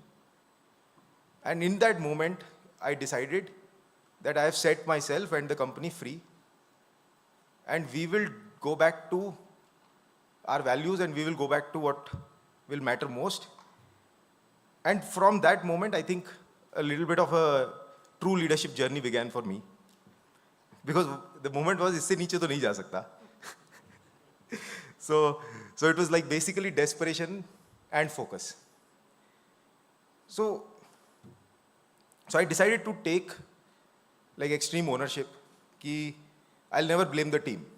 So I had some bad moments, but I would find a way. I'll never blame the team from that moment on. And I'll keep staring at the reality of the situation. And how does one stare at the reality of the situation? For me, it was bringing my deepest curiosity to everything that the company was doing. So metrics, what were they saying? Customers, what were they saying? Teams, what were they saying? So this sounds very obvious, right? You should look at your metrics, you should look and hear what your customers are saying. So what was I doing before? I was listening sometimes. The company was moving forward, right? It was not as if we had not made progress. I was listening sometimes. So the act of not listening sometimes, because the reality is so painful and the brain wants to shut down. So I found a way to stop it and just find a way to listen to reality as best as I could. And what I've seen is, it really helped. And the second thing I also decided to do, and this is what leadership also meant for me, was I decided to take the hardest battles the company faced myself and lead from the front. I said, okay, whatever is the toughest problem, that one I will sit on and I will do. And the other ones, like our teams will do. And what I figured, like once we understood the reality of the company, the situation, we got like the best brains of the company together and we put them to work. We took out the diffusion, we narrowed our bets, we brought a lot of focus, and we got moving. And we went back to our company value of making the customer win, and we just kept doing that. And so I'm happy and very proud to say we turned the ship around. Revenue grew 3x in 2 years, and costs were down 30% from 2 years ago. We have gone global, and this year we will generate profits for the first time and be durable as a company, Atmanirbhar as a company. And like even in the middle of this deep struggle for survival over the last 2 years, right? We made sure to invest, to build new products, to go global. At every moment, we kept sight of the larger vision that the company had to simplify financial lives, to simplify finance. So we kept on iterating, kept on going. So I think to conclude, my leadership to me is resilience, staring at reality, finding a way forward, and having 100% optimism and confidence that we will prevail. So that's my message. Thank you. Thanks, Archit. Just what Prashant would love to see from the people that he invests in. Our final perspectives comes from a man who is coaching leaders. Now, Saveen Hegde is a leadership coach. He is the founder of unboxexperience.com, and they have a track record of delivering strategy, leadership, and innovation transformation engagements for over 100 global firms in 22 countries. Now, he's also a certified design thinking practitioner from Harvard and was recognized as one of the top 10 public speakers in the world by Toastmasters. Live, laugh, learn. That's his mantra. Let's find out how he approaches leadership. Saveen? Thank you. Thank you. All right. I'm going to break the pattern a little bit and speak from here. One of my favorite cricketers retired in the year 2013. Anybody can guess? Ajit Agarkar, yes. So Ajit Agarkar was narrating this very interesting incident and I was reminded of it. He says that one of his shocking moments in his career was he had a record of having back-to-back duckouts, and he was walking into bat very nervous the next match because he had a record of scoring 0 runs every match. And he was walking into the stadium and the stadium is cheering for him and he's wondering, wow, such an encouraging crowd. And that's when he realized that they were actually clapping for Sachin Tendulkar, who had got out after scoring 100 and was going back into the pavilion. It sort of feels like that for me after all the Sachin Tendulkars of different walks of life have done their job, and I get this last segment. So thank you for your patience one more time. So I want to make this a little more participative, just to get my leadership perspective across, and that's what we do at Unbox. Make leadership more experiential, hands-on, and actionable. So can I make you put this to action? Can I try some experimental stuff with you? I love the enthusiasm, so I'm assuming it's a yes. Is it a yes? Yes. People on the floor on top are louder, I think. Are you ready? Yes. Okay. So I want you to stand up. Let's do this. Stand up and find the nearest person who's over nearest to you and face them. Only one partner allowed in this exercise. So let's quickly. Yeah. So like this, Anand, and I will show it to you. So you face your partner like this. You don't have to hug them, sir. Okay, just face them, okay? And I want you to observe them from head to toe. Observe them from head to toe. Okay? So face your partner, not other people's partner. So face your partner. Observe them from head to toe. Okay, I'll give you 5 seconds. Observe as much as possible, okay? 5, 4, 3, 2, 1. Okay? Generally, I say hair to shoe, but I avoided that here. Okay? So turn away from your partner. Turn away from your partner like this, back to back. Thank you, Anand, for doing this with me. So back to back. You don't have to touch the back again. Just back to back. Okay? And I want you to visibly change some things on yourself. What does that mean? Visibly change some things on yourself. Let's say change 16 things on yourself. I think we're running out of time. Let's do 2 things. Like Sir just did it, just put your collar up. Something that's difficult for your partner to spot.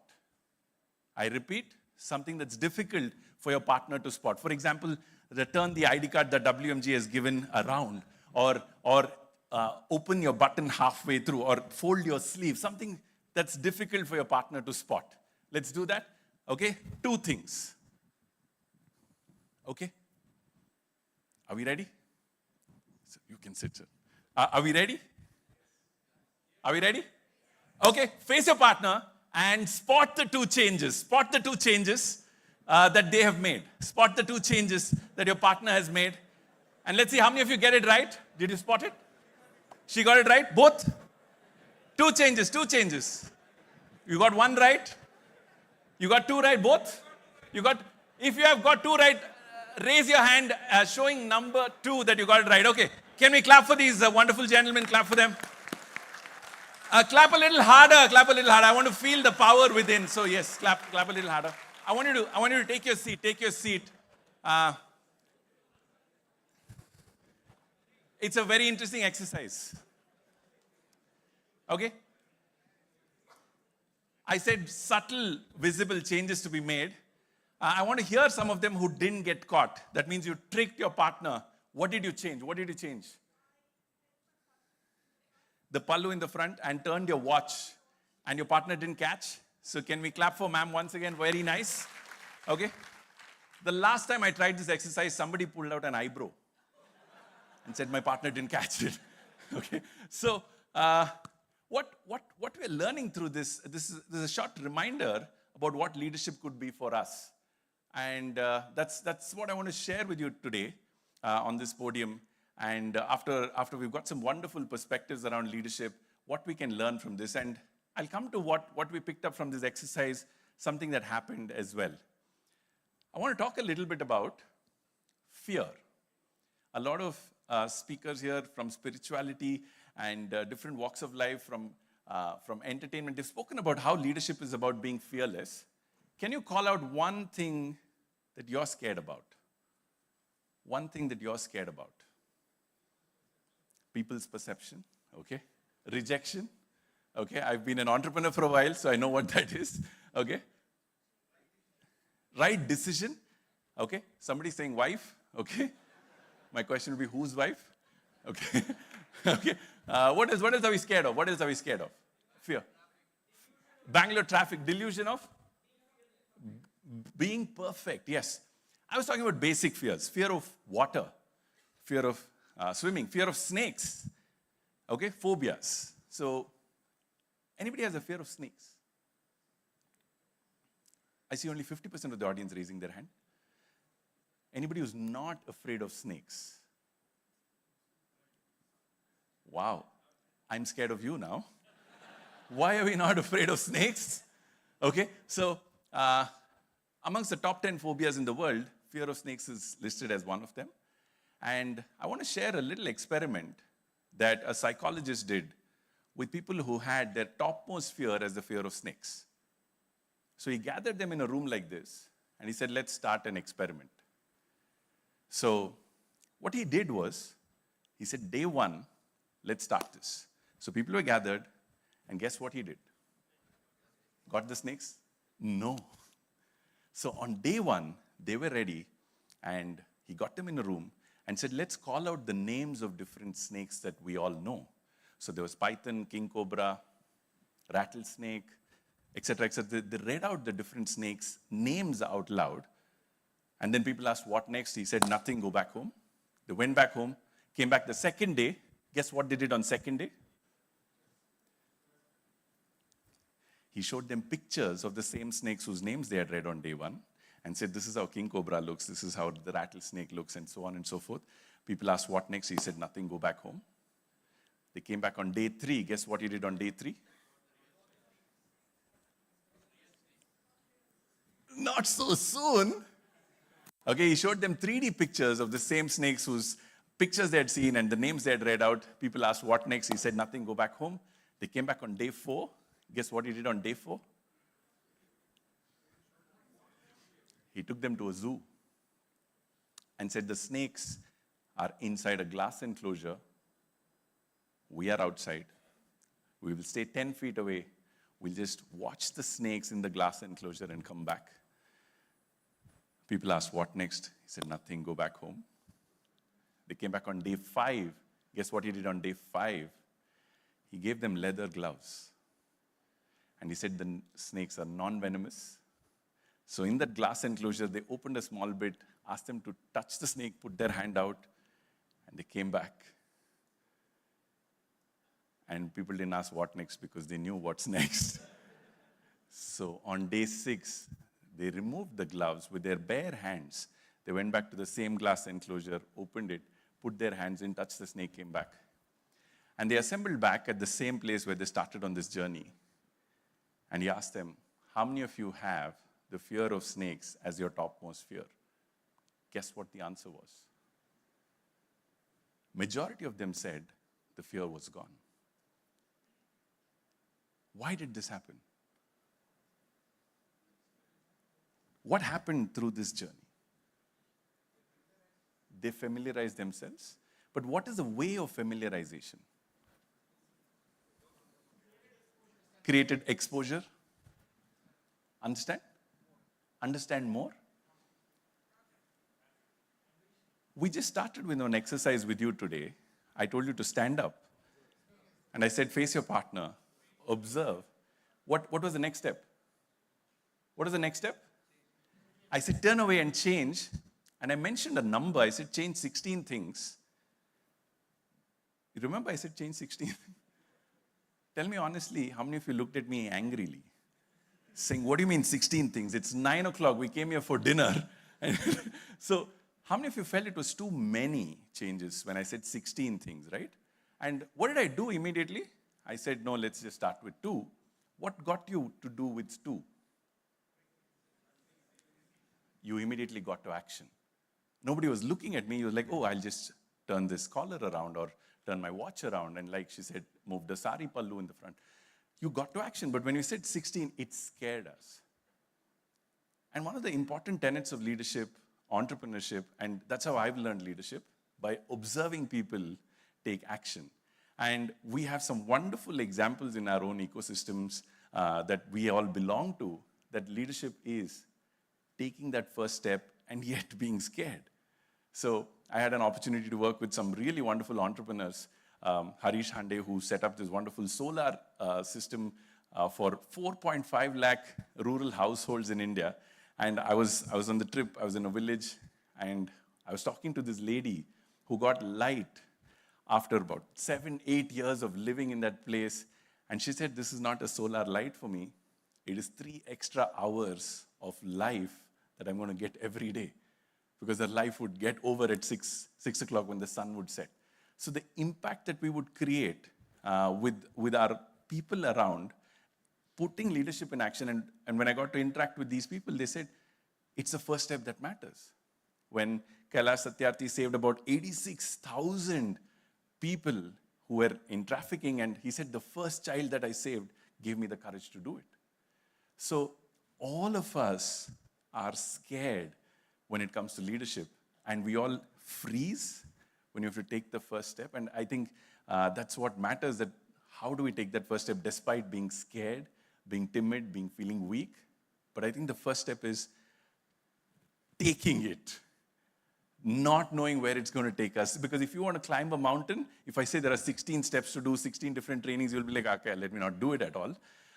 You have to just learn to take the first step. Because just like that exercise, when I asked you to stand up, face each other, I said, do 2 things. You did 2. And then I said, okay, can we do 1 more? And you would have done 1 more. Because you learned how to do it. And maybe we could have done 16 or a lot more, but we stopped.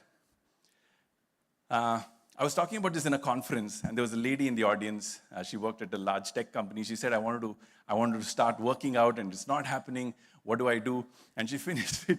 After 45 days, I got a long email saying, guess what, Saveen, I tried this thing. What you said, that you lead small, but lead often. You don't have to do a big vision leadership. Most of us may not have it, but leading small, but leading often. That every opportunity you get, if you can just take that first step. She said she wanted to work out. So guess what she did on day one? She wrote down what she did for 45 days. Very interesting. On day one, what would you do if you want to start walking or jogging or whatever you want to? Get up and sleep. Is that what you said? Okay, that's very interesting. She said, day one, I ordered for Nike shoes. That's it. A couple of days later, the Nike shoes arrived. She said, that was my day two. Woke up in the morning, wore my new Nike shoes, removed them, went back to sleep. Day three, woke up in the morning, wore my new Nike shoes, took 10 steps forward, 10 steps back, went back to sleep. Kept doing it. She said, some days I didn't wake up at all, so I paused. But day 45, she said, I'm doing 40 minutes of consistent walking. But it all starts with that first step that we take that we're all scared of. So for me, leadership, I've called it as fast leadership. And fast for me stands for being fearless, adaptable, spirited, and tenacious.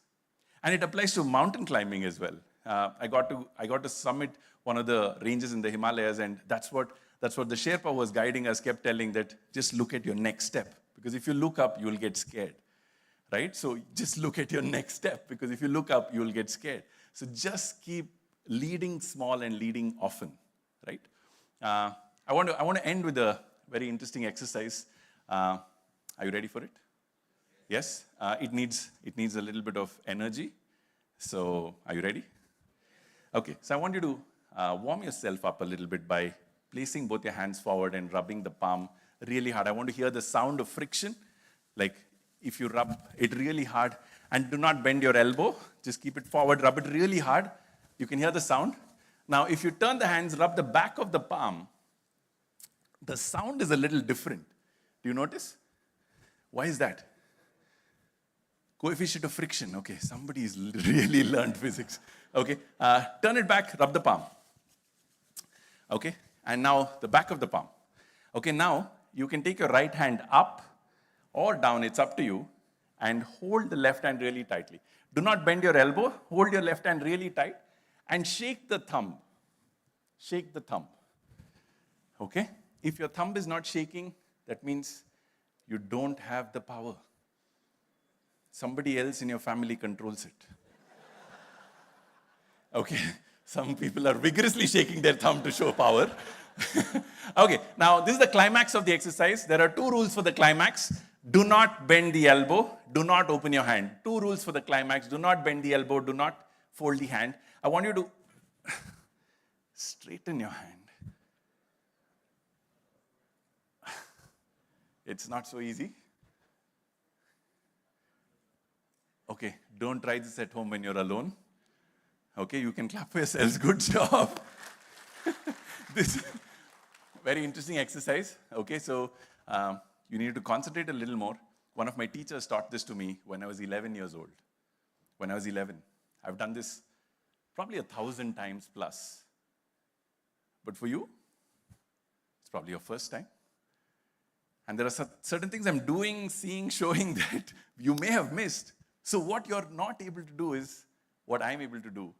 Because what you're seeing is just the performance of what it is and not the practice. The 1,000 plus times that I've done.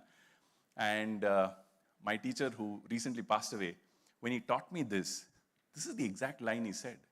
He said, if you want to learn something, do not copy the performance. Do not copy the fame. Do not copy the power that people exuberate. But copy the practice. Copy the effort. Or copy the power within. Right? And very beautifully articulated. He's no more with us. And today I understood what power within means. We really need to learn how we can copy what is within and take it and put it into action in our own lives. I'm really thankful to WMG Group for giving this wonderful stage and sharing stage with these wonderful people. I learned a lot. It was great to just widen my perspective on leadership. So thank you so much. And over to the wonderful host, Ashwin. Can we clap for him loudly, please, again? Yes. Thank you. Thank you. Thanks, Saveen. Well, you've all been a lovely and a wonderful audience, and I've been asked to advise you that's fantastic Baswangudi style dinner that's awaiting you. But before that, we'd like to thank all our leaders and dignitaries who joined us on stage and who are very gracious with their time. I'd like to bring about a lovely, lovely memento that we've had created that has been handcrafted this evening. Now, I'd like to request, yes, Dr. Balu to give this to Sadhguru. Now, this is Ganda Berunda, and this has been crafted by Bhanu Prakash from Mysore, and he has essentially dedicated his life to preserving this artwork. It's, if you have an opportunity to see this, I highly urge you to see this, and Bhanu is also sitting there, the artist who made this, so that's Bhanu Prakash. So, once again, thank you, Bhanu. It's fantastic, lovely work. We'd also like to request Sadhguru to hand over a memento to Dr. Balu, and this is truly magnificent. This is Mysore Dashera procession. Handmade inlay work. Rajesh, Shrikara, Madan. It's hard to catch Madan. If I could have you guys on stage, please, for this. Shrikar, come. Let's have you come up. Madan is always the hardest one to catch.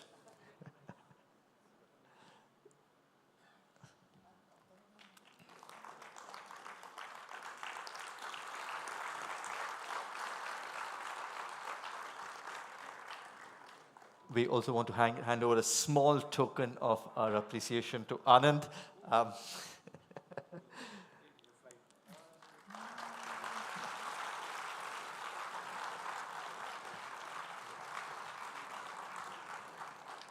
We deeply appreciate Deepak for joining us. Deepak, if you could just join us on stage, we'd like to give you a little memento.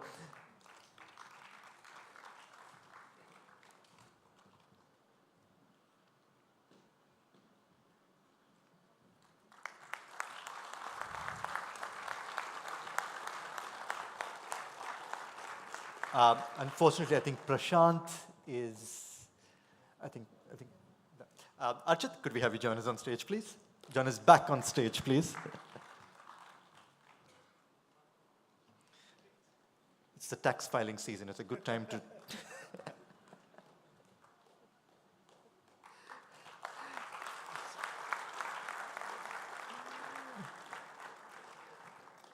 Saveen, if you could please join us back on stage for a lovely little memento.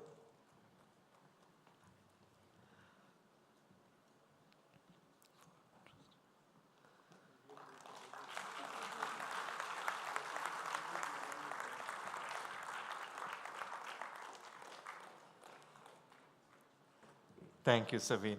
Well, first of all, really, you've been a wonderful and a lovely audience. I'd like to thank Sadhguru Sri Madhusudan Sai for gracing this occasion and really giving us profound insights and helping us understand themes and concepts which would normally we would skip by because we would never take the time and the effort to be able to dive into them. And thank you. It's making reading the book far more in perspective for us through the weekend. We really appreciate this.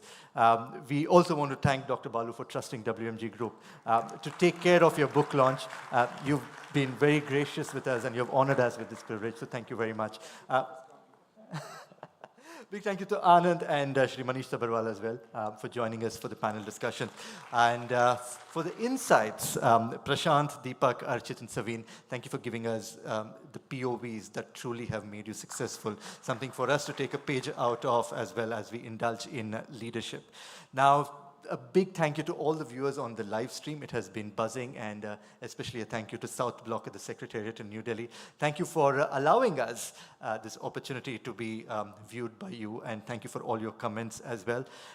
Mementos, Bhanu Prakash, once again, we do appreciate it.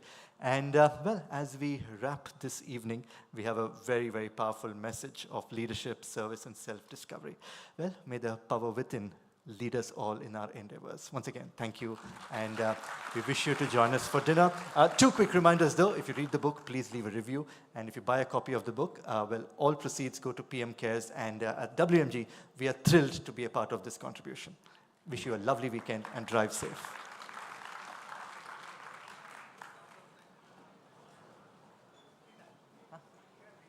Yes, Baswangudi style dinner, as I have been advised to inform, so.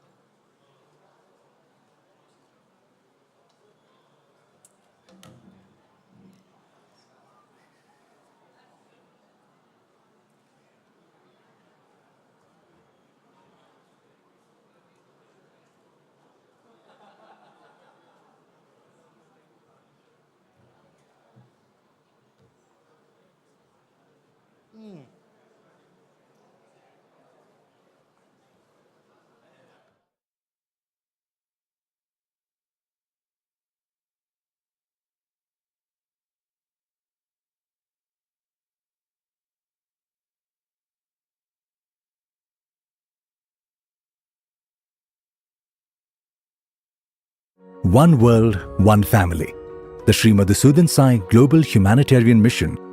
Several institutions of public service have been established in just the last 12 years, touching and transforming the lives of millions of individuals across 32 countries, with its epicenter in India. Nutrition, education, and healthcare are fundamental rights of every human being and every child, and it is the collective responsibility of the society to ensure that these basic needs are made accessible and available for all without any discrimination and absolutely free of cost. Sri Madhusudan Sai Institute of Medical Sciences and Research was inaugurated by the Honorable Prime Minister of India, Sri Narendra Modi. Every individual's prosperity depends on society's collective prosperity. After all, we are all one connected whole.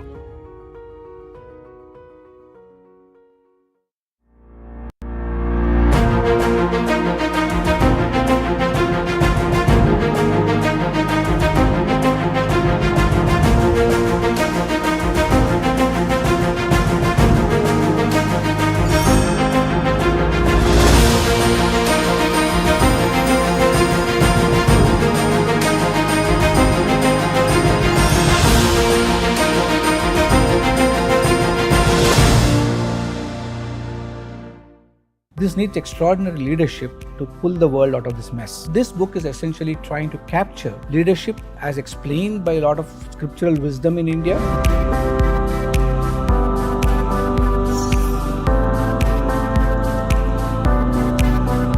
The world is going through enormous shift not for the good. We are seeing so much violence everywhere. We are seeing so much black swan events, post-COVID, economic crisis that we are seeing, inequities that are spreading. This needs extraordinary leadership to pull the world out of this mess. Sometimes these problems are caused by bad leadership. Sometimes they're caused by inadequate leadership, not being able to solve them. Whatever it is, we need an